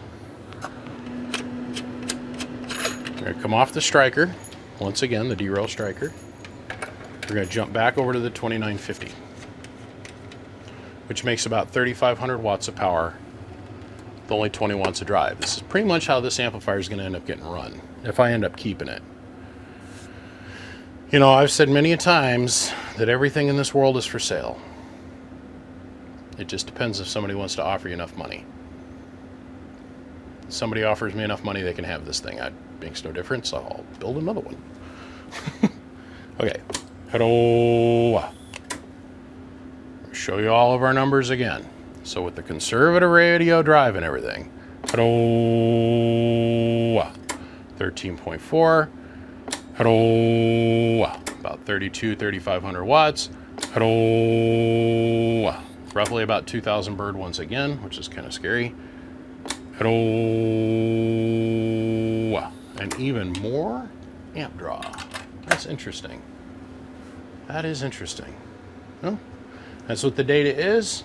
That's where the data is going to sit. So we've got ourselves a really good input tune. We've got ourselves very good output potential. Very good output potential. We've got our amperage draw. We've got all of our units of measure. So now we're thoroughly armed with the next bit that we're going to go into. Now, I'm going to cut away. This thing is screaming. We've been sitting here running this entire time with no cooling. Running it to its full potential, 4,000-ish watts. We see 4,000 out of a 16 pill, you're usually relatively fairly happy. It means everything is running right. Okay, I'm going to cut away. I'm going to bring some new tech up to the workbench, and I want you guys to visually see, without changing our drive levels, without any of this other stuff, just by adding one thing to the circuit, I want you guys to see how it changes the situation. And by the way, what I mean by change the situation is we don't know. This is new technology, new to me. This just showed up here a couple days ago. I haven't had a chance to play with it. I thought it'd be something fun for us to throw up here in the end of the year video, which is the big epic end of saga story, end of conversation. Let's drop the battle axe down. Let's see what anybody else is going to put up. I want to see how it's going to affect the circuit, if it's going to be positive or negative, or how it's going to affect the operation of the amp. So we're going to find this out together. I am of the opinion that it's going to make things better. I'm of the opinion that the little tiny micro supercapacitors are going to make it better. I'm of the opinion that the copper heatsink makes the amp better. I am of the opinion that the copper case makes it just a little bit better. I am of the opinion that these my opinions. So now we've got all of our data set points. Let me be really stressed this out loud. This is untested, don't know. We're going to experience this together on video, you, me, and everybody else that watches this video, how it affects the circuit overall in the grand scheme of this game. Ready, set, here we go together. Click. So let's talk about our test jig. This ground lead in the back is the one that goes to the amp. This is the one that goes to the power supply. This is the one from the power supply positive. This is our positive lead going to the amp. The reason we crisscross them is so we can get the current to go both directions. So the shortest distance for the ground and the positive pixies to meet up is going to be through all the caps versus down to one side. So if I took the positive side from the power supply and put it over here, this set of capacitors, this set of cells, remember this is two batteries, not just one, this is two, would get more current down this side, and this side would be depleted by simply taking our charge lead and putting it on this side, and our ground lead and putting it on this side. It's got to pull across all the caps. And the same thing with the load going out to the amplifier. Here's our ground, here's our hot. So down here, we've got our clamp over amp ring, and it's showing a negative 33 amps. Okay, that's because we're clamped over the hot. Nothing going to the 16 pill. Zero. Nada. We're waiting for the cap to charge.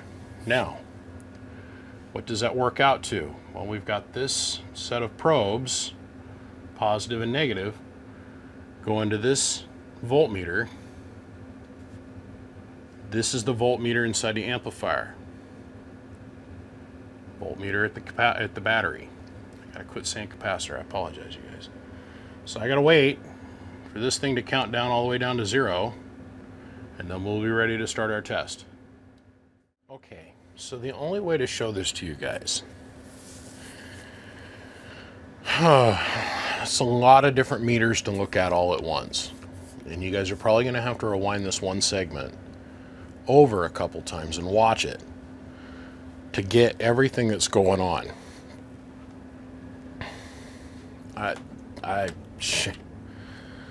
I hope this works the way I think it's going to work. Like I said, we're going to experience this together. We're going to go through this step by step together. Now, if you remember where we left off is with the radio going into the 4-pill, we were seeing 500-ish watts, like 575, 550 worth of drive. At 550 watts, almost 600 watts of drive, was making the 16-pill do about 3,400 watts peak. If this works, what we should see is a couple different things. This meter should not fall flat on its face. This meter here should not drop significantly either. Remember, this is the meter inside the amp. This is the meter at the new super lithium battery. Okay. The up advantage to lithium is that it can outrush a whole lot more current and a whole lot faster than a lead acid battery. So we are charged to 14.7 volts right now. And it is pulling less than 1 amp to maintain that charge level. If we were to take a 12.5 volt regular lead acid battery, I'll get rid of my wedding ring, lead acid battery, and have it in the same position, yeah, like I'm going to be able to hide that I'm married. Look at that. I got freaking ring finger for a month. I just don't want to end up accidentally touching anything and then having a hot flaming ring around my finger. If we were to take a regular lead acid battery and put it in the same position, the resting voltage of the battery is going to be 12.5. So we have to push probably 30 or 40 amps into that battery to achieve our 14 volt range. Okay? That's why, Daddy, baby, I love some his lithium. Because we have a zero loss in the alternator system. When the battery's charged, it's charged. You're not pushing on it continuously all the time to push that voltage up. If you had this in your vehicle, say right now we're not drawing anything. Battery's fully topped off. If you had this in your vehicle, your alternator gets to take a break. Shit's charged. Now, the downside with lithium in this side of this voltage configuration is that we shut the truck off at 14.2. The lead acid batteries are going to pull on the lithium cells and pull the voltage down to 12.5. So all this positive advantage that we have, we've just given it up to the lead acid demon. It's bad. I showed that in this video when I did the video of this product. Charge the capacitor, I keep calling it a capacitor because it works just like a capacitor in the same breath, but it much deeper storage, more bulk. If I was to put the two next to each other, you'd see the comparable size difference. A super cap's about this big, and it's only about that high. And I'm tinkering with the idea of pulling one of them out from underneath the bench and putting it up here in conjunction with this battery. In my opinion, this battery and a super cap, you can't beat that combo. Remember, there's two batteries here once again. I showed in that video for this, which there might be one or two in between this video here and this one here, if we go back in time. But when you go and you hook up this battery, you can actually watch your amp meter run in reverse because the current's going to flow from this battery into the 12.5 battery trying to push it up. If you convert your vehicle to lithium, get a fixed lithium battery for underneath the hood, get one battery like this back at your amplifier plus a supercapacitor, you're set. I mean, you're set. Now, the proof's in the pudding. Amplifiers at 66 degrees. Ambient air temperature 66 degrees. Don't need that anymore.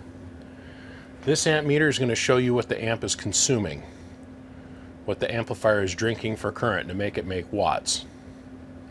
This is our voltage in the amp here, voltage at the battery, voltage from the power supply, and in red, the amount of amps that are flowing into the battery to recharge the battery.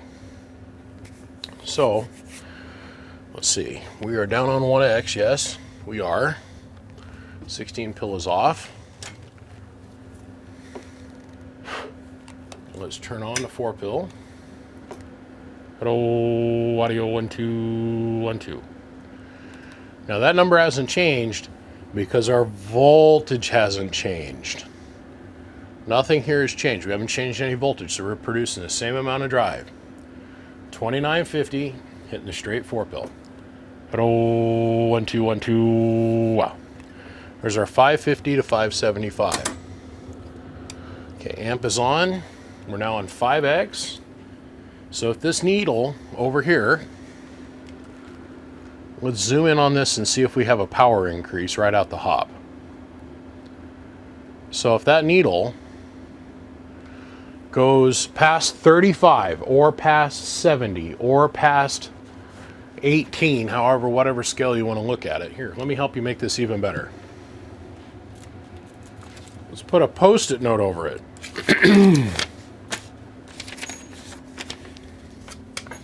If this needle goes past the 35 hash mark,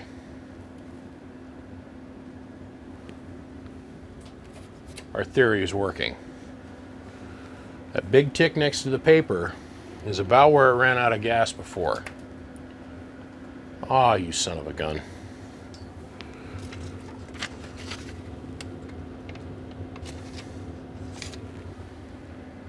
Nope, over a little bit. Close enough. The needle passes past that paper. We know our theory has worked. But oh, I'll be damned. Yes, sir. But oh, audio. 1 2 1 2 1 2. Hello, hello, hello. Oh, you're gonna love this data. You guys are looking at the watt meter. I'm over here looking at everything else. Oh, shoot, yeah. Okay. So, make sure there's no glare. You're going to be looking at, now we've run the amp, and we're only pulling 15 amps to charge the battery back up. 0 amps from the amplifier. Remember, this was dropping down to 13.6, I do believe. Hello, 1 2 1 2 1 2. We picked up almost a full volt, and it's represented, that full volt means a half a kilowatt more power out of our 16 pill with the same amount of drive. Battery voltage. Hello, 1 2 1 2 1 2 1 2 1 2. This is our charge amperage. Hello, 1 2 1 2 1 2. This is the battery draw and the current going into the amplifier. Hello, 1 2 1 2 1 2. Hello.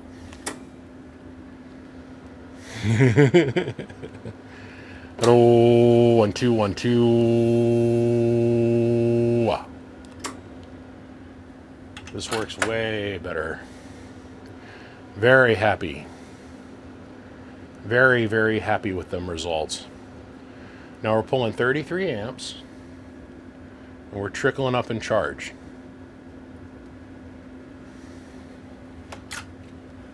One two one two 1 2 1 2 1 2 1 2 1 2 1 2. Charging, charging, charging, charging.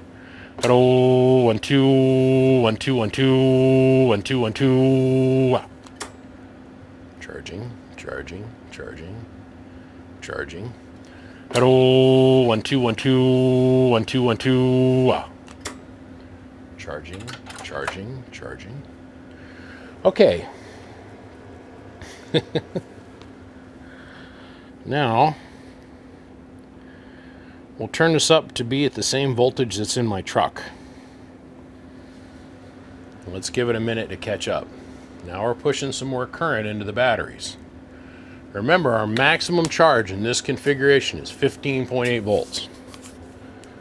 Safely. Ish. Kinda. Me personally, I'm going to tell you here and now, this minute, here today, that you should strongly consider not letting yourself go past about 15.1. 15.2 at the most. But for flash and make it look pretty and impress all the skinny chicks and make the big girls think we're fun too, we're going to go a little bit beyond that. So we're going to let this charge. It takes a minute, don't it? Now remember, our drive level is not going to have changed. We're still going to be putting about 600 watts up in this box. Now remember, when you start going up in voltage, you start giving up the safety margin inside the transistor. You get up there past about 15, especially when you make it where the voltage don't dip down and fall on his balls sack. You're giving up safety margin. Big time safety margin. We're still pulling 100 amps on that meter there. If we measured it with the fluke, I bet you we'd find out it's much less.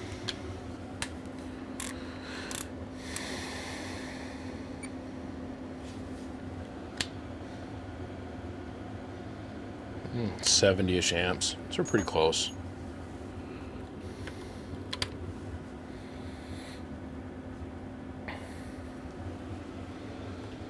Remember, we don't have any air moving on anything to cool anything over here. So where are we at? We're in the 80s. Okay. That means heat sinks in the low 100s.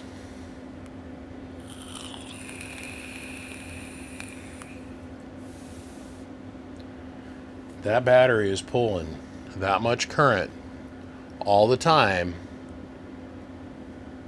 so we can get her up to charge. But once the battery is topped off, it's not going to pull anything more.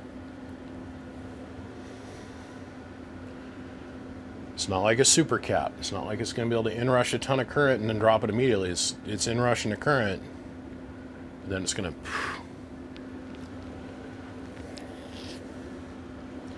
Like I said, combination of the higher voltage battery, the ability for the battery to get rid of more current quicker than a lead acid, and a super cap. Completely unbeatable advantage.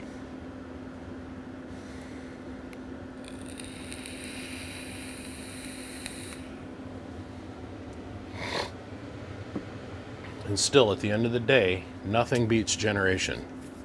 Nothing beats generation. Nothing will ever beat generation. And what I mean by that is alternator, alternator, alternator. If you have the room for an auxiliary alternator, put it in. Get an external regulator unit. Get an external rectifier unit to get the heat off the alternator. You're going to be a whole lot happier at the end of the day. Okay, so I got a power supply set at 15.45. We're at 15.48, 49. And we're coming down to almost charged. Draw 19 amps.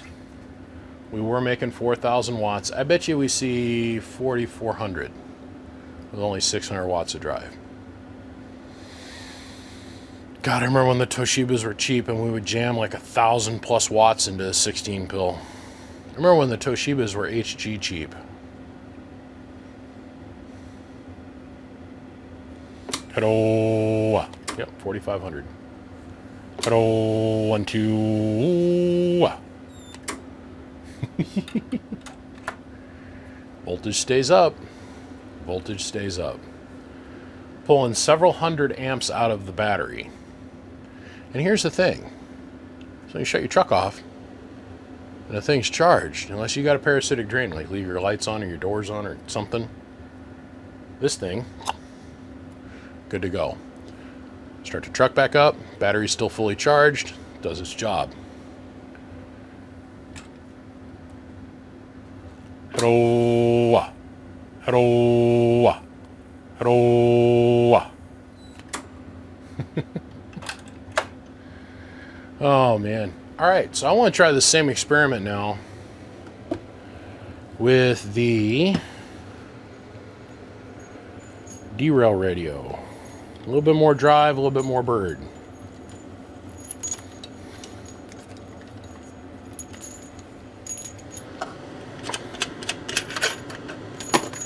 Now we'll see our amp numbers jump way up.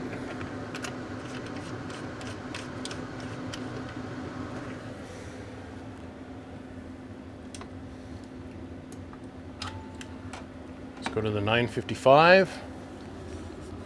Shut off the 16 pill. Hello, 1 2 1 2 1 2. Now we're going to see a whole lot more drive out of this 4 pill. Watch. Remember before it was doing about 850 and some change? Hello. Hello. Now we're seeing about 925 out of it. Which I don't want to push it much farther than this because, well, at $200 a pill, just to impress you guys on YouTube, forget about it. What do you think, about 5,000? Hello. Or 5 grand right there. At 15.5 volts, 5 grand. And we're not even driving the box hard yet.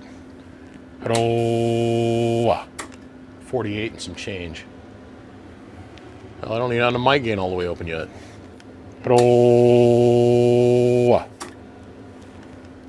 Hello. The main thing is to watch our voltage over here.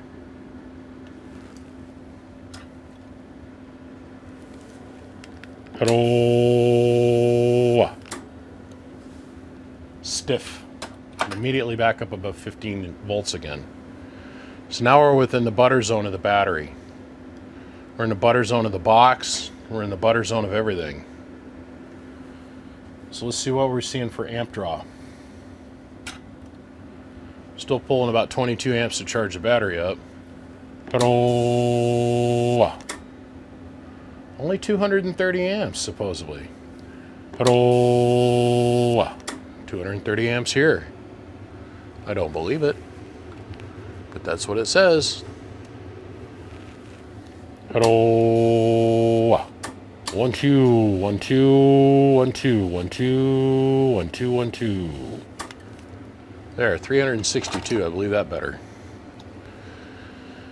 I want to put the lid on it, and I want to get some air going on it. I really do. I really, really do. I said under that old Model T was the place she first showed it to me. It was big and black and she called it her crack, but it looked like a manhole to me. So I pulled out my old power pole and I put it in her black manhole. As she began to scream, I poured on that cream in the color of the old Model T. Now right now everybody's telling me don't give up my day job. I totally 100% agree.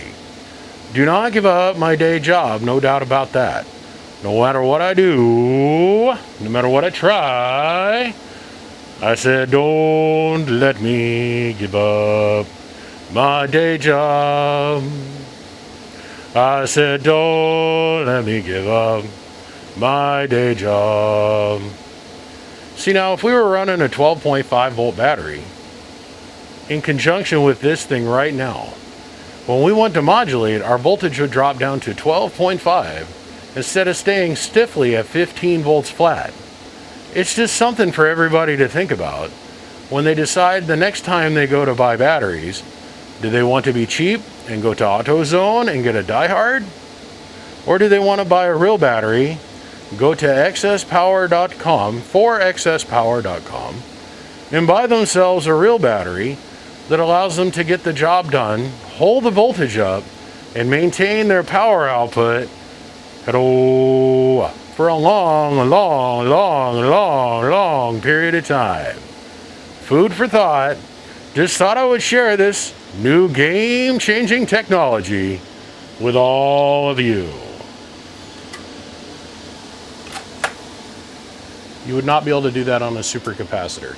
The storage is not there. unless you have a big bank of them. This one little battery over here is literally going to rewrite how we do amps. Once again, I want to say thank you to all the people that pointed me in the right direction. And really where this all started from was I had a guy by the name of Dennis. He came up here and he was talking about going lithium. And I said, man, the last time I checked in on lithium, they're snickety little bitches. They're firebugs and they're explosive hazards. And they're temperature consistent, or temperature, they're a very small temperature window that you can use them in. -30 to a positive 120 or 130. Good safety windows. Balancing boards, I'm just going to say that I suggest that you use balancing boards, and in the same breath say, not worried about using balancing boards.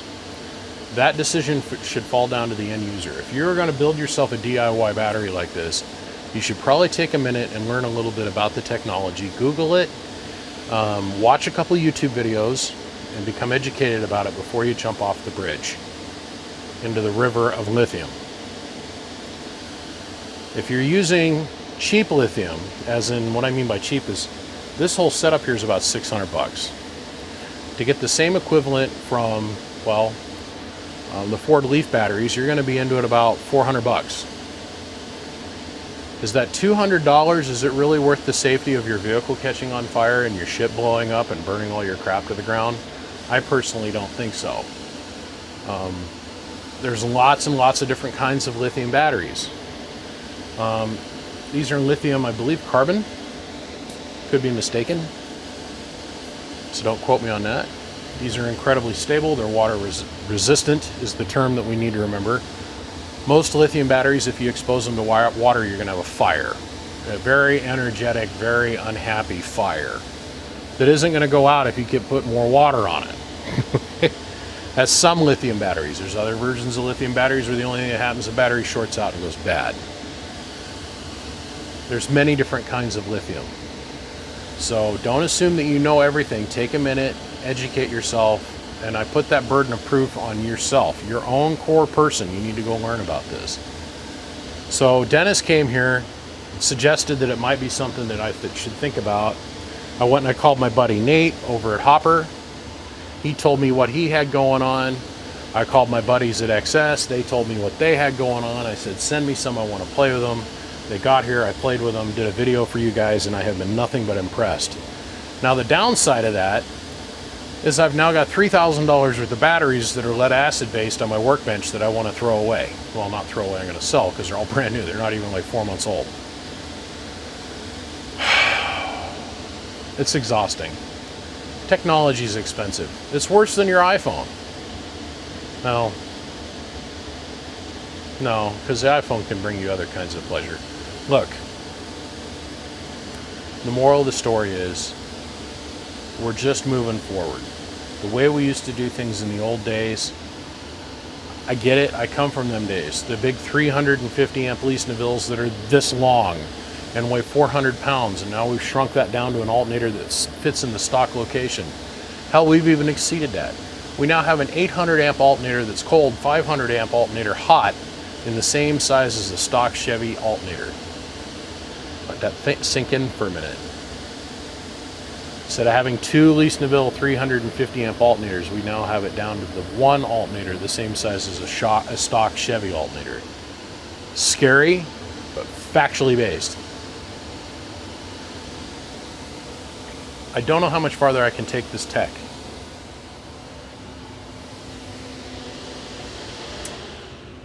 This amplifier enjoys a little bit of both worlds. It's powered by lithium, and it's also got supercapacitors in it. Okay? Only a couple ferrets worth of supercapacitors, very small, high, what they call high ESR dissipation rate capacitors. How much does it really bolster the current inside of here? We'll leave that up for other people to debate. The point is, We've gotten the biggest transformer that we can physically get to fit that's still going to be resonant for the best heat dissipation, biggest input transformer that we can get, the best wire that we can get, the best guards on the wire that we can get, the best board we can get, the best cabinet design that we've ever had, ever in the entire history of doing this. Well, short of one. And it was made by Skullcracker. Old Prime Minister himself built it. Breathtaking cabinet, by the way. 4 times this loud, moved 6 times the amount of air. Heatsink was twice as much, but is what it is. We've really stretched out this tech. How far am I going to be able to sharpen my pencil and take us forward, kicking and screaming into the future based off of these transistors? Not a lot. But in the same breath, I gotta tell you, there's even more technology over here that we have yet to even drop out on Front Street for the rest of you guys to consume. There's yet another whole new generation of HGs out there that no one even knows about yet that are here for R&D testing. I can remember a time when I said to the whole world, about 4.5 years ago, hey guys, there's a little bit better HG transistor out there than the 16D08. Everybody went, what? Here we are in the land of 2879Cs. I'm here to tell you again, the transistor is getting ready to move forward yet again. 2879C will just simply become yet another transistor that we have to have in stock to support. To me personally, the wafer's too thin. There's some serious downsides to 2879C. It's the reason you haven't seen me build with them. I'm not selling them to my customers. I'm not interested in supporting them.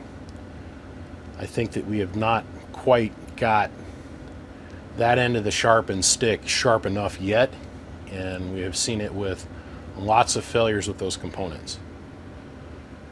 I feel that if we make some small changes to the transistor, which is being done, we're going to end up with a vastly better component, something that's not just 20 or 30 watts more, but something that's going to be close to double the amount of output power.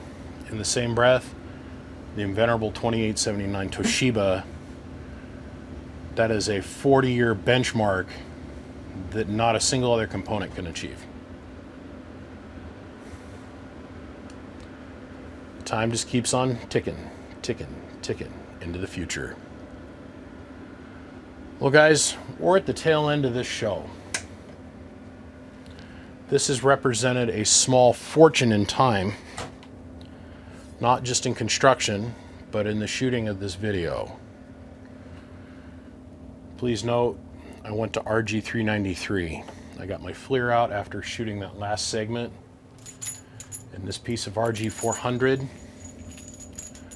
was softer than a cooked spaghetti noodle, and I couldn't even touch it without leaving a fingerprint in it because I pushed 5,000 watts through this little 3-foot jumper.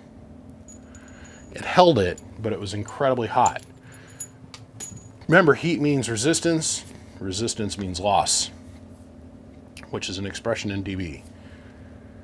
I want to give you guys one parting note. There are a lot of people that are having a hard time with the RG400, as in the sense of understanding how it's employed. RG400 is great for in your house and inside the mobile. For doing long runs, I've never endorsed that.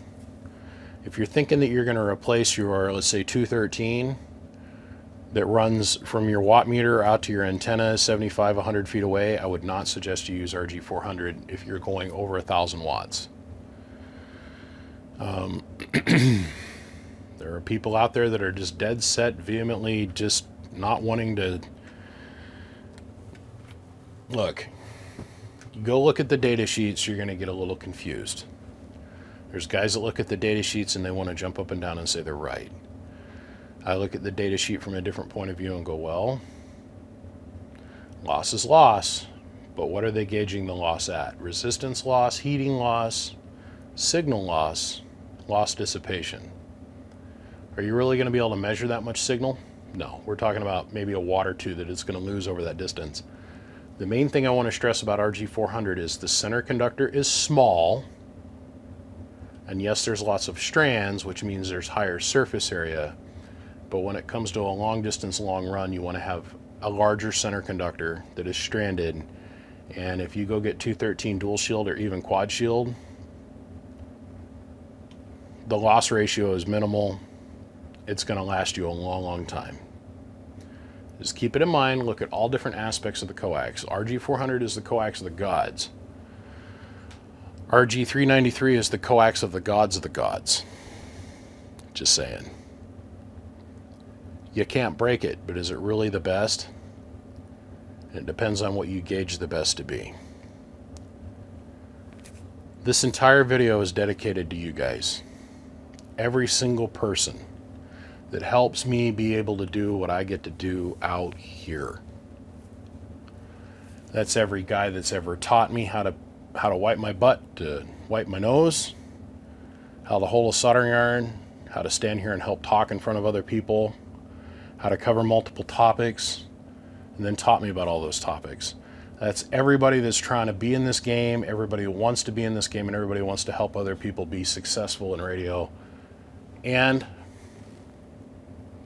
all the different companies that help come together for me to be able to pull this off. This thing I call my job, and this thing that all you guys get to enjoy, which is YouTube porn for most of you radio guys.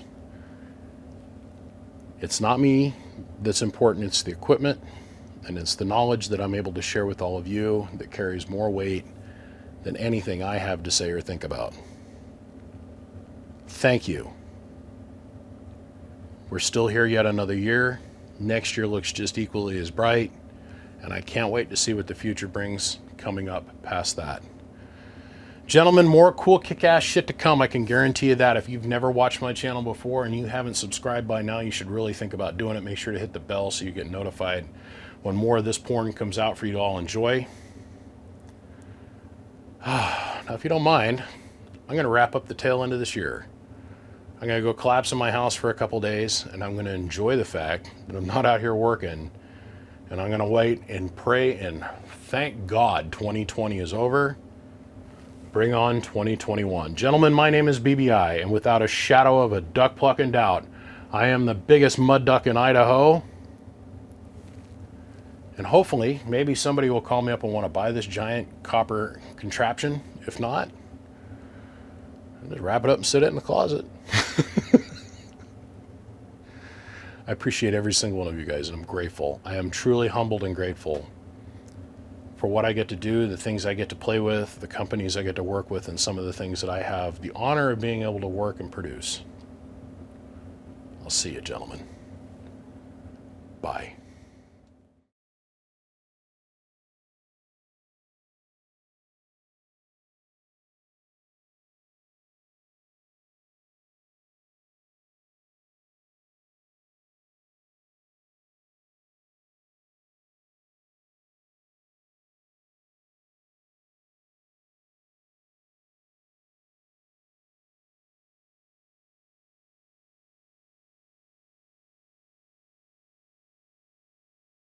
Right about now, it's time to have some fun. I'm the king at last. You know my name. I wonder if anybody is going to notice the fact that I just sat here and I did this remote unit of measure with a watt meter they've seen on video 100 times. I wonder if the light is going to click on to anybody that watches this video, and they're going to realize that most Bird 43s come this way directly from the Factoria, and all they got to do to remote their meter is simply pop the back off and take out these two screws. I wonder if anybody's going to pick up on that little granule of knowledge. I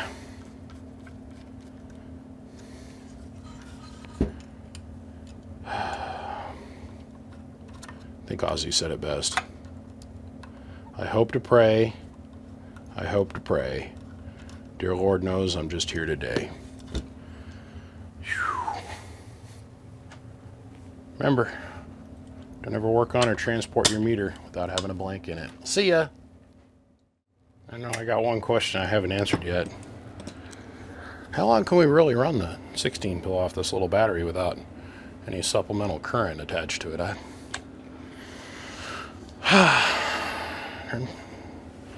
No wires hooked up. It's no joke. These little wires go over to the 4-pill driver. Let's bring it all around so you can see the whole thing in frame, I guess. Here.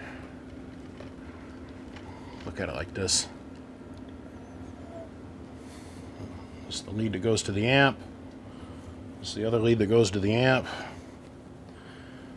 Oh, I'm just kind of curious.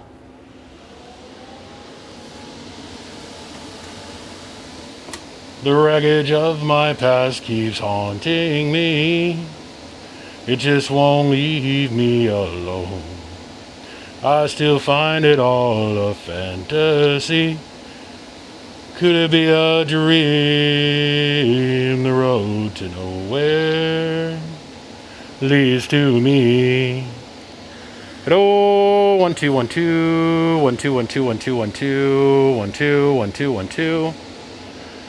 Hello, 1 2 1 2 1 2 1 2 1 2. Hello, hello, hello.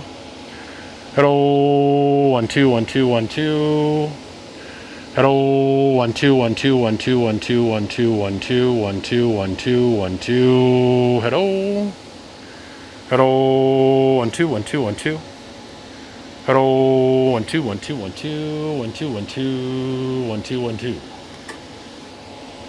Oh, breathe for a minute there, fat guy. Still sitting about 14.5. I haven't charged it not one time. Hello, 1 2 1 2 1 2 1 2 1 2 1 2 1 2 1 2 1 2. Come on. Hello, 1 2 1 2 1 2 1 2 1 2 1 2. Hello, open it. Hello, open it. Hello, open it. I gotta turn power supplies back on so I can bring the drive up. Maybe run the battery down sometime this decade. Oh, see here. Okay. Now we drive back up. Hello, 1 2 1 2. There, now we're back at 4,000 watts again. Hello, 1 2 1 2 1 2 1 2 1 2 1 2. Are you guys believers yet that this is game-changing technology? Hello. I'm running off just this tiny little battery. I'm making over 4,000 watts. Hello, 1 2 1 2. There's like 4,100 watts with 600 watts of drive going into a 16 pill. Running on this little battery. Hello, 1 2 1 2 1 2 1 2. And since I already did my extra for the video, how much you want to bet half the people that watch this YouTube video don't watch this? Hello, 2 2. Still making 4,000 watts car. Hello, 2 2 2 2 2 2 2 2. Hello, 2 2 2. Regular 19. Can you hear me out there? Regular. Burn out that Wilson 1000 down. Not much longer. Hello, 2 2. Yes, sir. Hello. Got down. Oh, we're 13.9. 100 releasing curl. Hello, 2 1 2 1 2. Hello, 1 2 1 2 1 2. Hello, open in. Hello, 2 1 2 1 2. Still at 14 volts pressing. That's impressive. I mean, this is impressive to me. That is damn impressive. I'm running a whole 16 pill off of this little bastard. Hello, 1 2 1 2 1 2. Still making 4,000 peak. Hello, 2 2 2 2. Hello, 2 2 2 2. Hello, 2 2 2. Hello, 2 2 2. Roger, got down. No doubt about it. Hello, any other day with the order got down. 1 2 1 2. 140 degrees. Hello, 2 2 2 2. 4,000 watts. There's a flash. Yes, that's impressive to me. Hello, 2 2 2 2 2 2 2. Let me try saying 1 2 1 2. Hello, 2 Roger. Hello, hello. Oh, Roger, Roger, Roger, Roger, Roger, Roger. Am I the only one that is Ford at the moment? So I'm going to call him Mr. P. I got this friend of mine. His name's Mr. P. And he's constantly looking for new technology that's going to allow him to key longer and have more key down time. Hello, 1 2 1 2. That's constantly putting 300 to 400 amps worth of load on this little battery with no recharge, and we're constantly putting it in 4,000 watts in the corner. Whew, wow. Hello, 2 2 2 2 2 2. You got my phone. Let me leave this. So, I'm running just this little battery. Not charged. There's no wires attached anywhere on this cap. Go to 16 kilowatt 9%. Oh, 4,004. We've been doing this for 10 minutes now. Easy. Oh, 2 2 2 2. We're 13, 14 volts. Started out with 52. Man, I can't press this little thing. I'll just keep it so long. It's actually 149 degrees. I seriously think I'm going for 10 minutes now. Yeah, 10 minutes. Oh, 2. Still 400 watts. Oh, 2 2 2 2. Oh, 2 2 2 2 2 2. Oh, I'm starting to get a little concerned. I'm not going to inside 16 volt. I'm going to 16 volt. Just for a point of this thing. Oh, 1 2 1 2. I mean, that's still a strong, well over 4,000 watts. Hello, audio 1 2. Hello, audio. Now we're starting to drop finally. Roll. Roll. 1, 2, 3, 4, shut the door. Roll. Roll. 13, 13. No! More hater. Ah, Mark. All speeds are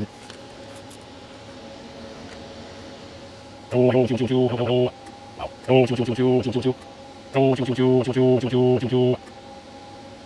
Oh god, everything hold on. A lot of motion noise. 15 minutes, guys. That's it. How's up here? Go for it.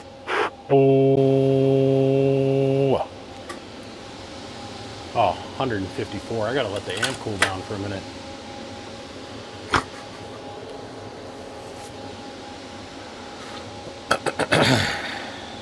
If you're not a believer, you should really think about converting. I don't know if you've heard of the Church of Lithium, but here at the Church of Lithium, hand jobs from hookers are free. All women get free chesticle implant upgrades, and never have to pay taxes ever again in the Church of Lithium. It's almost as unbelievable as this. Hello, audio. Jeez. 140 degrees. 138. 137. 136. Tell you, copy 6 test. 135. 134. 131 again. 132. 131.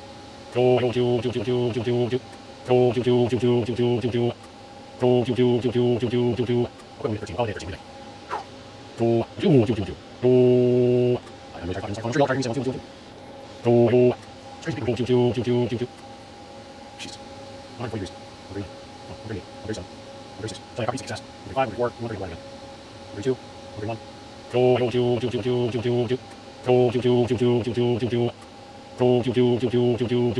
Equipment 13. Holiday 13 today. I'm going to try to talk Crazy with. It's not very summer glass. Oh, do it.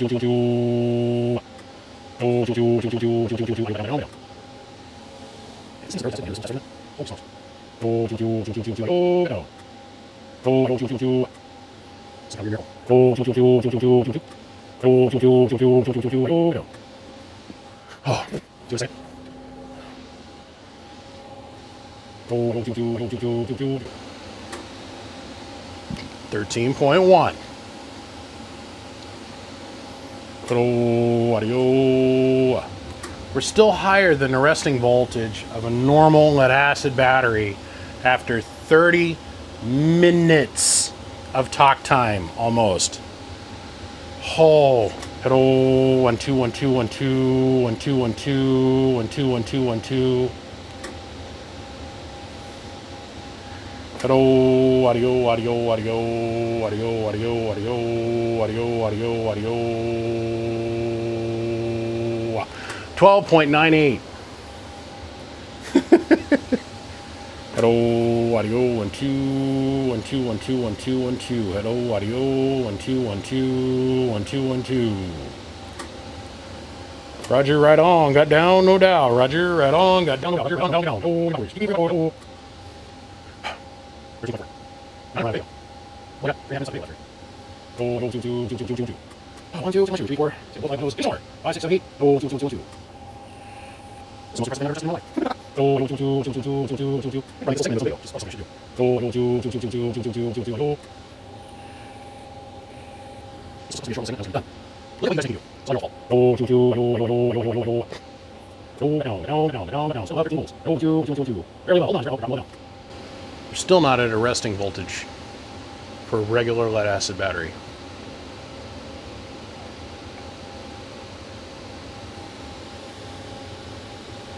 I gotta let the amp cool for a second.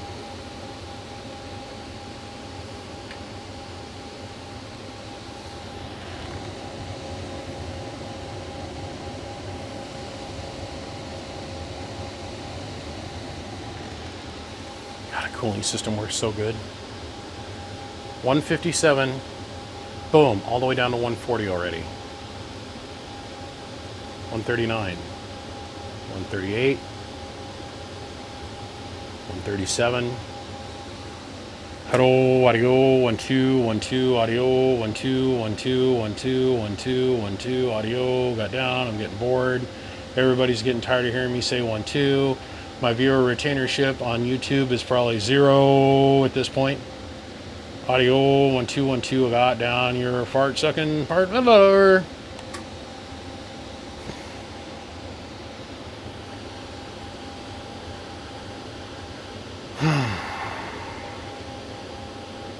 Anytime, anywhere, any day. At this point, I am bored with this test. Hello, 1 2 1 2 1 2 1 2 1 2, audio. Got down, got down, got down, got down, got down, got down, got down. Roger, got down. Arr. 13.27. Hello, audio, 1 2 1 2 1 2 1 2 1 2, audio, 1 2 1 2. I'm done. About 10 seconds of video. Gentlemen, BBI. See ya. Gotta be as impressed as I am. Bye.